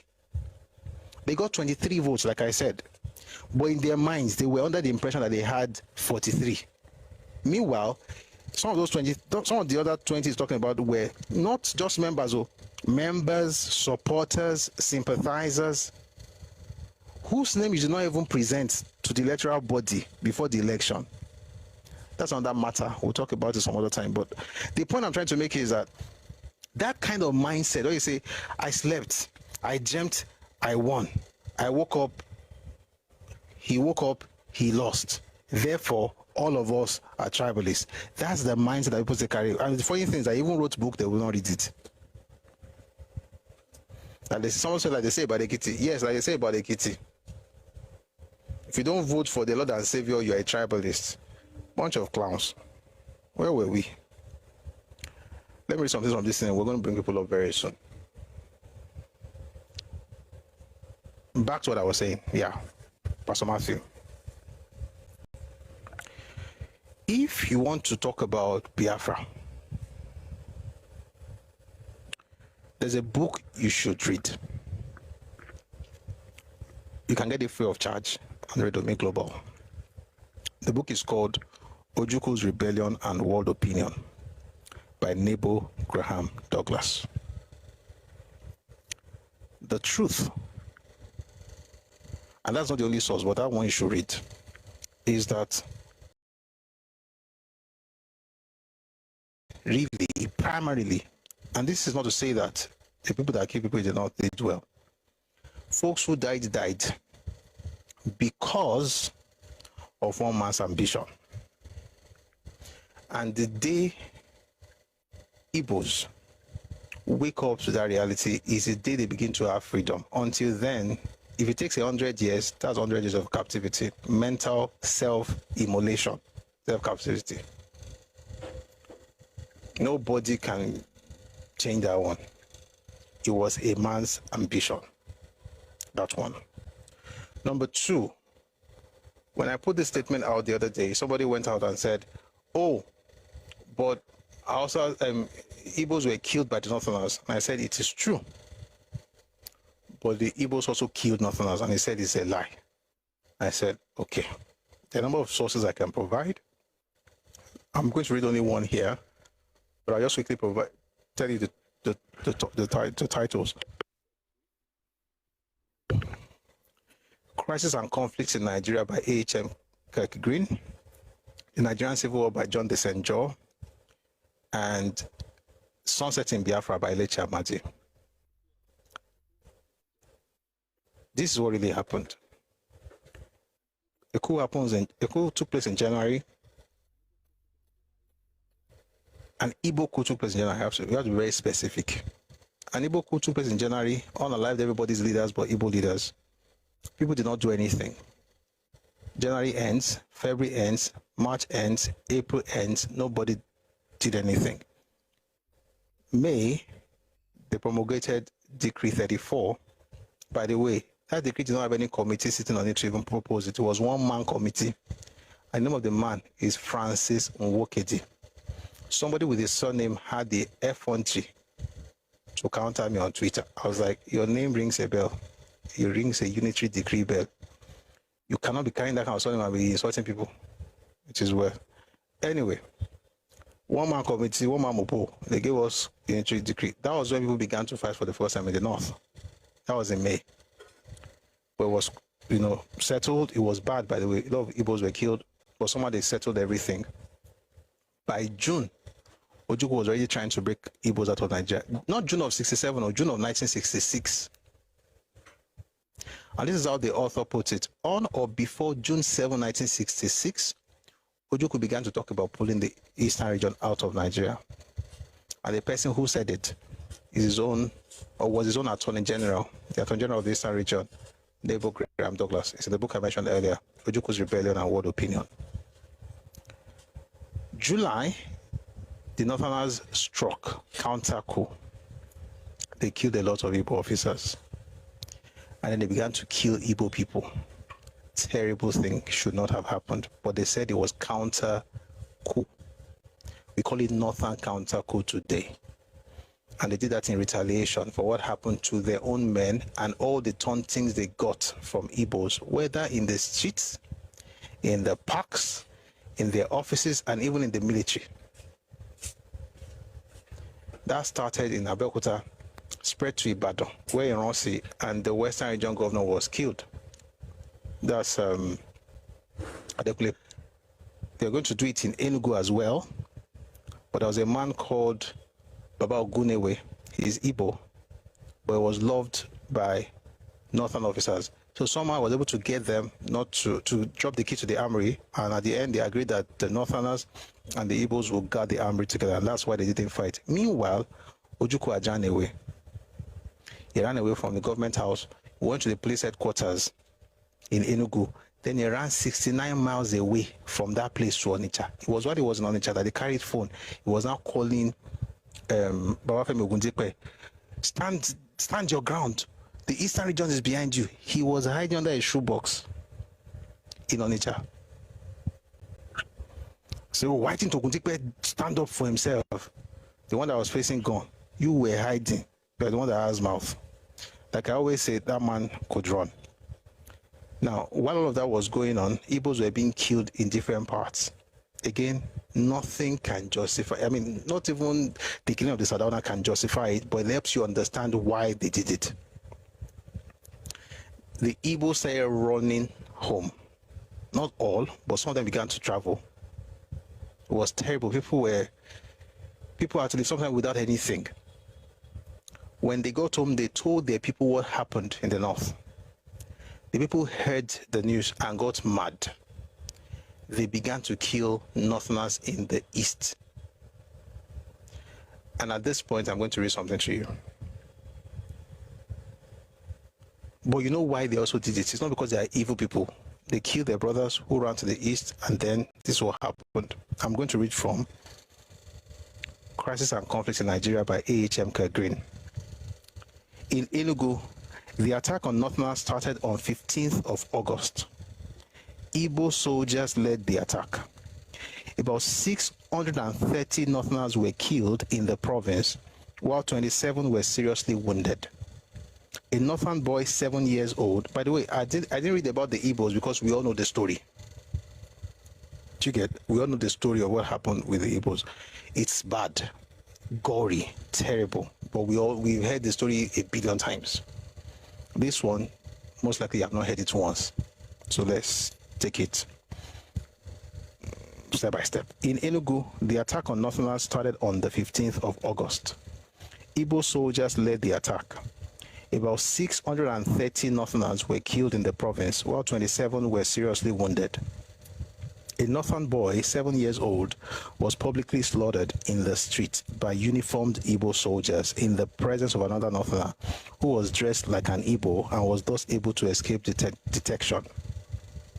In Onitsha province, 30 northerners were killed and 6 seriously injured.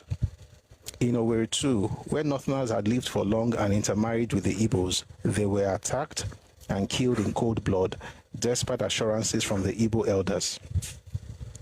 One northerner who escaped from Owerri was Alhaji Sabo, who was born there, his father having settled there 70 years ago. His father, chief of the Hausa community in Owerri, had been a customary court judge there for 37 years. He was killed at the beginning of the organized attack on northerners in the presence of his son, who later managed to escape to Kaduna. In September, a very large number of those northerners who had managed to reach Oboloafo on their way to the north were murdered. This atrocity was witnessed by some foreigners on the Otokpo-Onitsha road on their way to western Nigeria. Listen to what I'm about to read. And these eyewitnesses are believed to be one of the sources of information for the foreign broadcast of the atrocities. I'm going to come back to the foreign broadcast of the atrocities. I'll tell you the first foreign broadcast, where it came from. I'll read that later. I'll tell you later. In Port Harcourt, a house with a large number of northern women in hiding was attacked. The women were raped and beaten to death. People singing war songs slaughtered every northerner they could find in the street, and a number of those who were in hiding were killed quietly by their neighbors. During the evacuation, a train driven by an expectorate carrying about 2,000 northerners from Port Harcourt was stopped at Imo River by Igbo soldiers. 2,000 northerners. Suddenly, Igbos, armed with deadly weapons, rushed out from the bush and attacked the passengers. every adult male Northerner on the train was killed and the body thrown into the river, while children and the young women were captured and taken into slavery. The few survivors were eventually admitted into Otopo and Makodi hospitals. While all this was happening, some foreigners, especially at Oboloafo, saw what happened. The news traveled to Cotonou, Radio Cotonou, Benin Republic. Radio Cotonou then broadcast it from Benin Republic, Dahomey at the time. The news then got to Kaduna. Kaduna Radio then translated it into English and Hausa because those ones broadcast in French. Folks in the streets of Kaduna and other parts of North Nigeria then heard the news that their own people were being killed in the eastern region, thousands of them. They heard it in English and in Hausa. They then began to kill more Igbos. And this went on until probably the end of the year. By October, the Eastern region published a pamphlet. I'm going to read something from that in the book by John de Senjo. But I think I should start from a particular... Let me go back just a bit because it's important to also acknowledge the evil that happened to the Igbos. This book is called The Nigerian Civil War by John de Senjo. While nothing can excuse or condone the terrible wrong done to the Igbos in the north, Ojukwu, the Eastern government, and later Biafra supporters played an irresponsible numbers game with the death toll of the October massacres, converting it into one of the holiest of the Civil War's myth. Ojukwu himself escalated the figure on 4 separate occasions, without apparently anyone noticing. In the foreword of the Eastern Region's booklet, Pogrom, he spoke of, quote, more than 7,000 dead. That's what he said. More than 7,000 Igbo people were killed. There were thousands of the Northerners, but we've already read about those ones. Well, not so much, just one source. There are other sources. Trains also carry a lot of dead people to the north, by the way. What also happened to the Easterners returning from the north. It was terrible on all fronts. But it says here that Ojukwu, the Eastern government, and later Biafran supporters played an irresponsible numbers game. When they first brought out the document around October, towards the end of the year, they published a booklet called Pogrom. The booklet was published by the Eastern region, and Ojukwu wrote there that more than 7,000 people died. At the Aburi conference in January 1967, long after all the casualty returns were in, he said 10,000 had died. By the time the war was underway in 67, this had leapt up to 30,000, the figure most often used by Biafran propaganda, e.g. Chino Achebe, e.g. Frederick Forsyth. They used the 30,000 figure. And I'll take that again. By the time the war was underway, this had leapt to 30,000, the figure most often used by Biafran propaganda and most often accepted unthinkingly by outsiders, including I hasten to add myself. The author also believed that. He said the figure 30,000 is the figure most often used by Biafran propaganda and most often accepted unthinkingly by outsiders, including, I hasten to add, myself.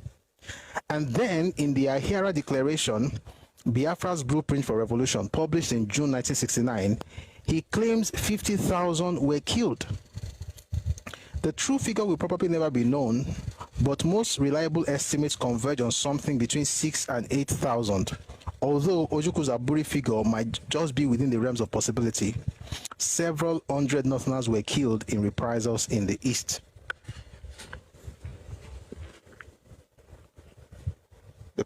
Somebody wrote me a message yesterday and said, over 30,000 Igbos were killed. I said, listen, Igbos were killed. Unfortunate, it was terrible, but where did you get this number from? He couldn't answer. So I told him where he got it from. Listen, the way propaganda works is this: because you have to be a demon to not acknowledge that a lot of Igbos perished. Because you must have compassion as a human being. That's a human being that died. You must feel that as a human being with blood coursing through your veins. How people died. But because you are emotionally attached to that, which is normal and which is okay, you become susceptible, right, to manipulation. So you don't know when they are giving you 4 different figures about a particular incident. That's what Ojukwu did about those people who died. Did they die? Yes. Were there so many? Listen, if one person dies, I always say, I say this in a lot of, I say it a lot. A person dying is one too many. Nobody should even die to start with. Having said that, you can't be changing numbers every market day because you want to get us to, and he did, and he was successful. He propagandized the entire world that Europe believed him until they stopped believing when they saw what really happened. I will talk about that some other time. All of that to say this: we can acknowledge what happened to the Igbos. We can even show empathy and ask what can be done to make life better for them, like we did in 1970, by the way. Our parents sent money, sent clothes, sent food, not government, parents. Our parents returned buildings that in other parts of the country were taken over. We returned them to the eastern region to help take care of the people as we should. Can more be done? More was done, more can still be done. You know, a lot of money was given to the eastern region. Forget 20 pounds, much more than that. Millions of pounds went into the eastern region. I've talked about it several times, not today. There was 3.5 billion, there was 5 million there, there was money in Azikiwe's bank that was put there just because of Igbo traders. Yet in 2025, they look at you and curse Awolowo. There's nobody in Nigerian political history that curses Awolowo that will ever do good in life. Especially if you benefited from his benevolence, you will not do good in life. And if you like, continue. You can have money, it will disappear in the middle of your days. Because there's no way his own people, his own children have to now apologize for what Ojukwu did and ran away with your money. But Yoruba, young Yoruba people have to be the ones to apologize and say, it's not really Awolowo's fault. Let us explain. I don't explain nothing to anybody. The man went beyond anything anybody should do in that case. Even America did not do what Awo made Ogowon do.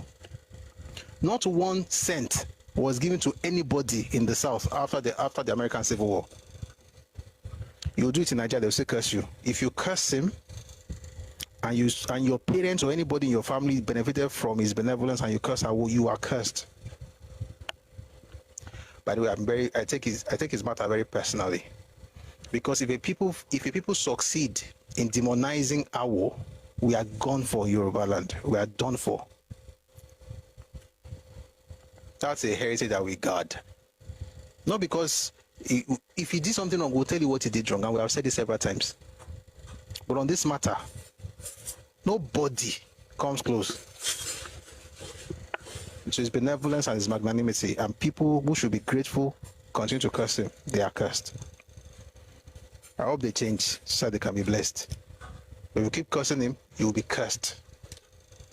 Your land also will feel it, because the things that they did for you, I wish I could read some of the things that they did.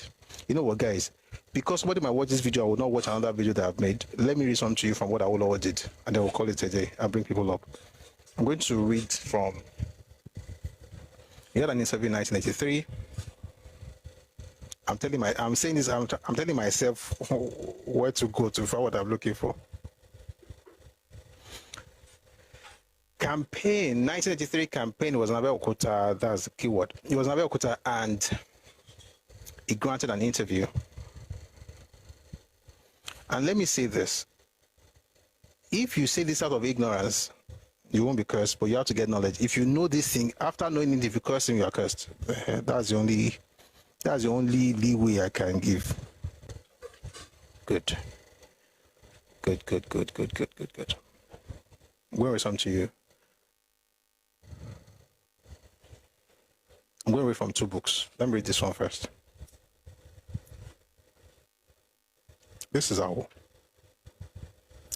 During the war, I sought to eat that the revenue which was due to the Igbo land, southeastern states, they called it then, or East Central, by the way, sorry, at that time, East Central state.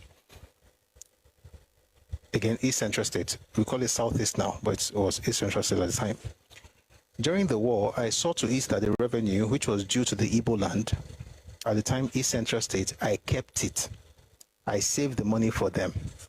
And when they were liberated, I handed over the money to them, millions. If I decided to do so, I could have kept the money away from them. And then when they took over, I sought to eat that subvention was given to them at the rate of £990,000 every month. That's about £1 million a month. I didn't go to the Executive Council to ask for support or for approval because I knew if I went to the Executive Council at that time, the subvention would not be approved because there were more enemies in the Executive Council for the Igbos than friends. And since I wasn't going to take a percentage from what I was given to give them, and I knew I was doing what was right, I wanted the states to survive. I kept on giving the subvention, 990,000, almost £1 million every month. And I did that for other states, of course, southeastern states, North Central states, Kwara, and so on. But I did that for the Igbos. And when the war was over, I sought to eat that the ACB got £3.5 million to start with. What's ACB? That's Azikiwe's bank, African Continental Bank. I sought to eat that the ACB got £3.5 million to start with. Why? Is right here. This was distributed immediately, and I gave another sum of money. The attitude, I'll explain, you see the why very soon. The attitude of the experts, officials at the time of the ACB was that ACB should be closed down. And I held the view you couldn't close the ACB down because that is the bank that gives finance to the Igbo traders. And if you close it down, they will find it difficult to revive or to survive. So it was given. I did the same thing for the Cooperative Bank of Eastern Nigeria to rehabilitate all these places, and I sought to eat in planning for rehabilitation of the war-affected areas. Who talks about these things? Nobody. Just find a way to curse our. You cannot curse him and live a good life. I'll read something to you from Gowon's biography. Does this mean that more cannot be done? More can be done for Eastern region. More can be done for every part of Nigeria, to be fair. It's not even about Eastern region alone. Many places are without stuff. But the idea that nothing was done is a sin against God. I'm going to try and get that page. This book is called Gowon, the Biography of a Soldier Statesman. I read some things that Nigeria did. Very quickly, shall. One of the most immediate tasks which confronted Gowon after the Civil War was that of organizing emergency relief supplies. By the way, there's a man I think we should have a session on. The man's name is, I've mentioned the name a number of times. You know, I think I should do a session on him. And if you're Igbo here, please, from my heart, please read about Ukwabi Asika and look for this speech called Enough is Enough. You'll find it in Crisis and Conflict in Nigeria, Volume 1 or 2, one of those two. You find it there. The book was written by A.H.M. Kirk Green. Enough is Enough. I wish I could read it tonight, but there's no time. Maybe I'll do it on Wednesday if our conversation goes in that direction. But please read about him. He was the one that helped to start rebuilding the East Central State in 1968, even before the war was over, although they hate him. But I hope this generation will not hate him. Why? So that he can heal. You cannot be an ingrate and survive life. Even if you have money, I'm not feel wise, and you'll be spending it on needless disease because you are filled with hate for no reason. Let me mention something he did. So he was a lecturer in Ibadan, by the way. He had traveled for sabbatical. By the time he got back to Nigeria, to Ibadan, you know, he couldn't go to the east. Eventually, he was recommended by Olusegun Obasanjo. If you read Obasanjo's book, My Command, you see how Obasanjo recommended him to go on. Then Gowon appointed him as administrator of the East Central State. We're not going to talk about him today. Many Igbos returned after the war to huge sums of money, which helped to resettle them. Let me go straight to the part what I was reading there. One of the most immediate tasks which confronted Gowon after the Civil War was that of organizing emergency relief supplies to the ordinary man emerging from the war. The federal government, through the National Commission for Rehabilitation and the Nigerian Red Cross Society, performed admirably well. They fed, clothed, and provided medical care for the ordinary citizen. Their work was made a bit easier by the cooperation of individual Nigerians and state governments all over the country who donated food, cash, and other forms of aid towards providing relief for their brothers. These are the same people that they curse today. Thus, by the end of the war, Nigeria had confidence to tell the world that what she needed was not food. The Nigerian Red Cross was feeding about 700,000 people daily in the eastern states. It had also stockpiled 13,000 tons of food and was assembling another 7,000 tons by the end of January 1970. As Nigeria's Commissioner for Information, Chief Anthony Enaro, clearly pointed out in January 1970, Nigeria's immediate needs were for assistance aimed at solving acute transportation problems and reopening public utilities and restoration of social services, not food. Britain's offer of 20 vehicles was very helpful at this stage of relief operations.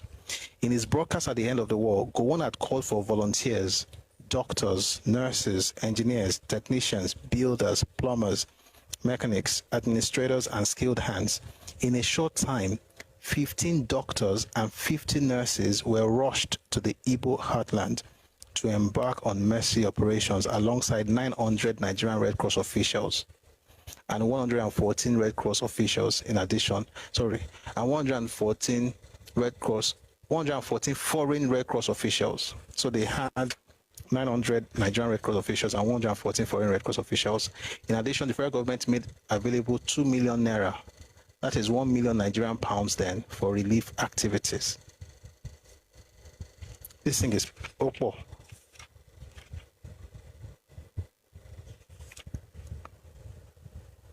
By the end of 1971, I'm jumping pages because of time. By the end of 1971, quite an appreciable amount of work had been done with regard to rehabilitation, reconstruction, and resettlement. About 120 million naira worth of cash and materials had been expended on rehabilitation work in Nigeria within the period 1970 to 1971. The value of assistance from abroad was estimated at 64.6 million naira. Federal government rehabilitation and special currency grants totaled 33.14 million naira. The University of Nsukka received 12 million naira for its reconstruction. There is no federal presence. Your mouth. Belasa.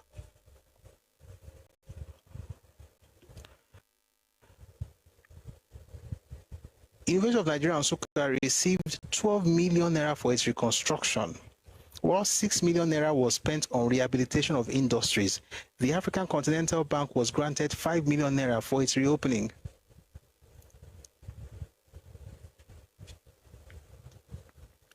Thus, with massive federal aid, external assistance, and efforts of the people of the war-affected areas in self-help, it acknowledged what the Igbos also did for themselves, Nigeria recovered faster than could have been expected.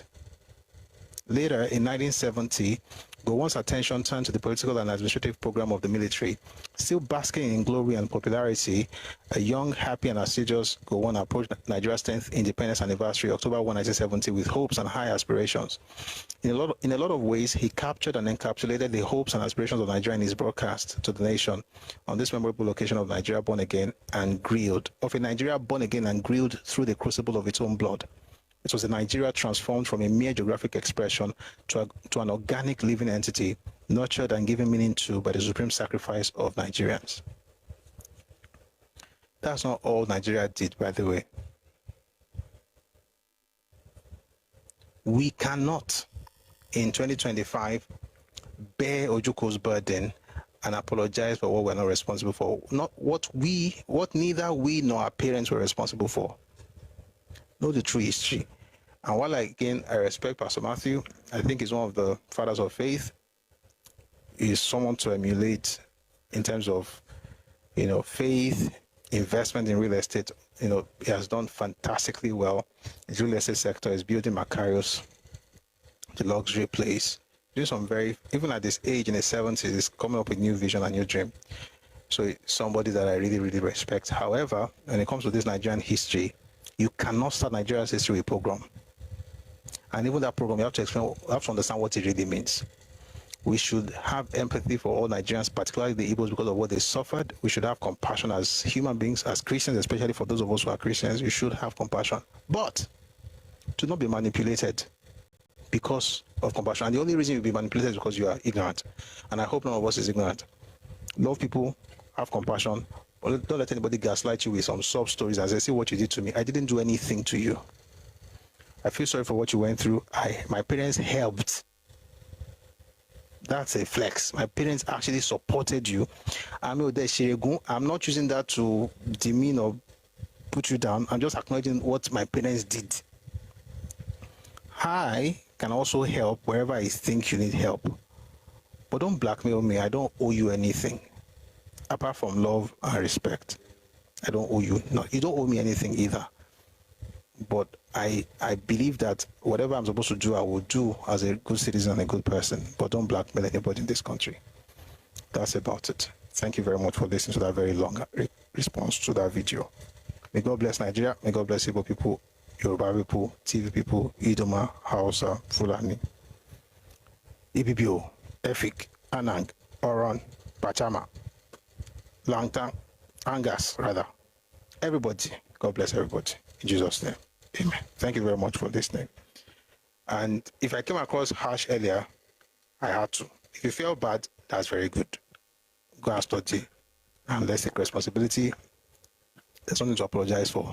People should stop disturbing the rest of the country with. And lastly, if you say you want to leave Nigeria, please pack your bags and go. You don't have any right to be blackmailing us with I want to leave. When you left, Nigeria did better. If you leave, Nigeria will do better. If you stay, we'll find a way to make it work. But if you want to go, get on the next bus. May God bless you. May God keep you. You have a safe trip.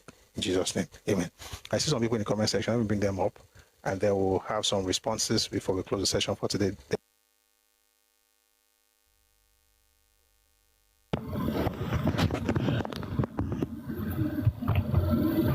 All right. Thank you very much for listening to that. That was Pastor Ashimolowo, Biafra and Nigeria's history before the program. There's a second part of this video, and I'll probably post it at some point, or maybe we even do another session on it. And that's what I'm going to talk about what happened in the 1940s, particularly 1944, 1945, 1947, 1949. No, I'll take that again. 1944, 1945, 1947, 1948, and 1949. Right?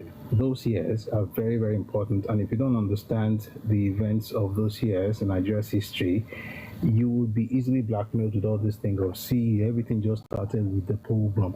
And this whole idea of program, if it was a program that was state sanctioned, how come soldiers were also being stoned?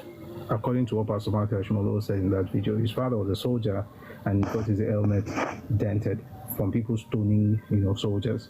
So apparently there's something, much more. The whole idea of program came out of the Eastern region, and they had 4 different figures for a particular event. Yet you're supposed to believe everything.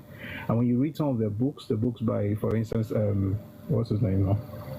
Chino Achebe, right? We're supposed to be an elder and, a scholar. I used to really put him on the pedestal, but I think it was my fault. I didn't know at the time when I was younger, maybe because I liked Things Fall Apart. As a writer of fiction, yeah, it was good. As a writer of non-fiction works or historical stuff, absolute rubbish. And the reason is because he was a propagandist for Biafra, right? He was a roving ambassador for Biafra, traveled around the place to push Biafra ideals. So even on his deathbed, he had to stay true to everything he had said, even if those things were false. And again, like I always say, it's a disadvantage mostly for folks from the Southeast, because they would think they're using that to blackmail the rest of the country, but it keeps them at a particular point where they forever be victims. And anyone who thinks of himself as a victim can never win anything, no matter what they do. Even if they engineer it, it won't work. All right, we're going to leave very soon. It's a Tuesday. and we don't usually stay too long here. But in case you're joining us for the first time, thank you for being here on Facebook, on YouTube, and here on TikTok. We have these sessions every day, Monday to Friday, 4 p.m. Ife time, West African time. So please join us tomorrow. We have something we started yesterday, has to do with and some questions that Emmy asked yesterday. So we'll probably get into some of those things tomorrow. So please come around and let's make it early. We're trying to make sure that we start early so we can finish early. We don't want to finish as late as we did yesterday. So please join us 4 p.m. We'll play music for a bit and then we'll get into the conversation with the news and then with the topic of discussion. All right, I noticed some people on TikTok have been wanting to come up, so I'm going to bring just these three and then we'll have the responses and we'll close because again we don't stay too long on Tuesdays and Thursdays. So I see my Battlefield user. I really have a problem bringing people up without a name. So this user doesn't look like a name to me, but I'll do it, make an exception. But please, nobody should send requests again because of time. Once you come up, please mute, and you probably get 2 to 3 minutes. We'll make it very sharp, and we'll close the live. All right. Thank you very much. All right. So let me just bring you up. Please, when you get up, kindly mute so we don't disrupt the session.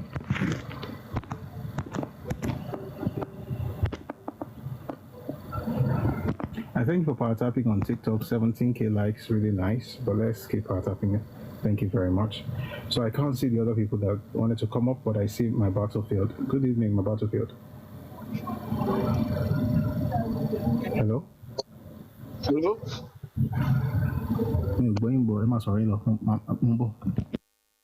Okay. Are you listening? Can you hear me? Hello?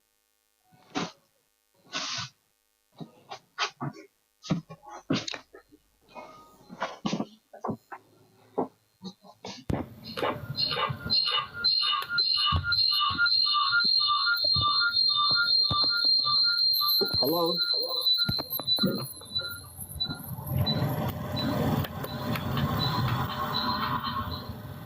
All right. It doesn't look like most of those who came up were ready to talk, but thank you very much, everyone, for being part of today's session. We're going to continue this on Wednesday, that's tomorrow, which is the last day of the year 2025. Thank God for the journey thus far. We chose we're going to end the year with joy and happiness. And we're going to end the new year, full of hope, and we'll see our dreams come true. Thank you very much again for being part of today's session. We're going to listen to our anthems before we close today. First, the Nigerian anthem and also the Yoruba anthem. I see some people on YouTube, by the way. I think a lot of you are wonderful folks on YouTube, but I noticed that sometimes, just like we have on TikTok, we usually attract some retards from time to time. And for some weird reasons, 90-something% of the time, they are usually Igbos. So I see you in the comment section. Just to let you know that I see you. And whatever you're saying there belongs to your parents. Hopefully that will help your family resolve your family crisis, which you have another meeting on the 3 next week. So hopefully you'll be able to take advantage of that family meeting to resolve your issues. Thank you very much from the good people of Nigeria. All right. On Battlefield, I brought you up, but maybe tomorrow. Eshon, thank you very much, sir. All right, so let's have the anthems, the Nigerian anthem, and then the Yoruba anthem. Here's the Nigerian anthem. Please, let's sing along if you know. If you don't know the lyrics, please learn the lyrics. Enjoy the anthem.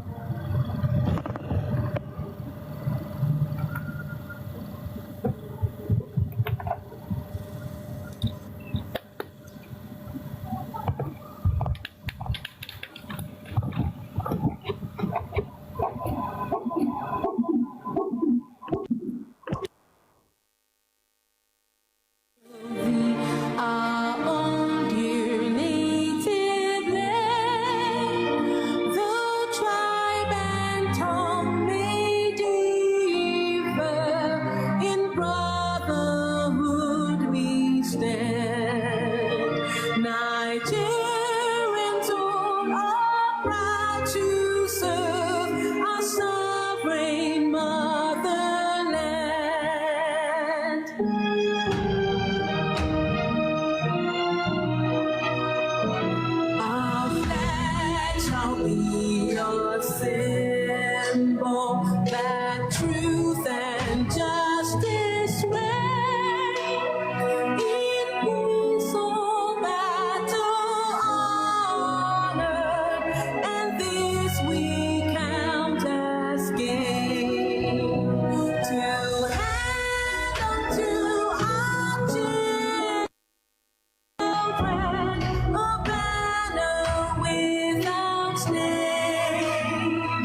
iṣẹ́ wa fúnlẹ̀ wá fún ilẹ̀-èdè wa.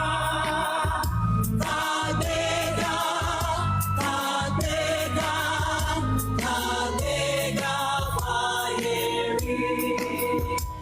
Ìgbàgbọ́ wa ni pé bá ti bẹ̀rù làbọ̀bọ̀.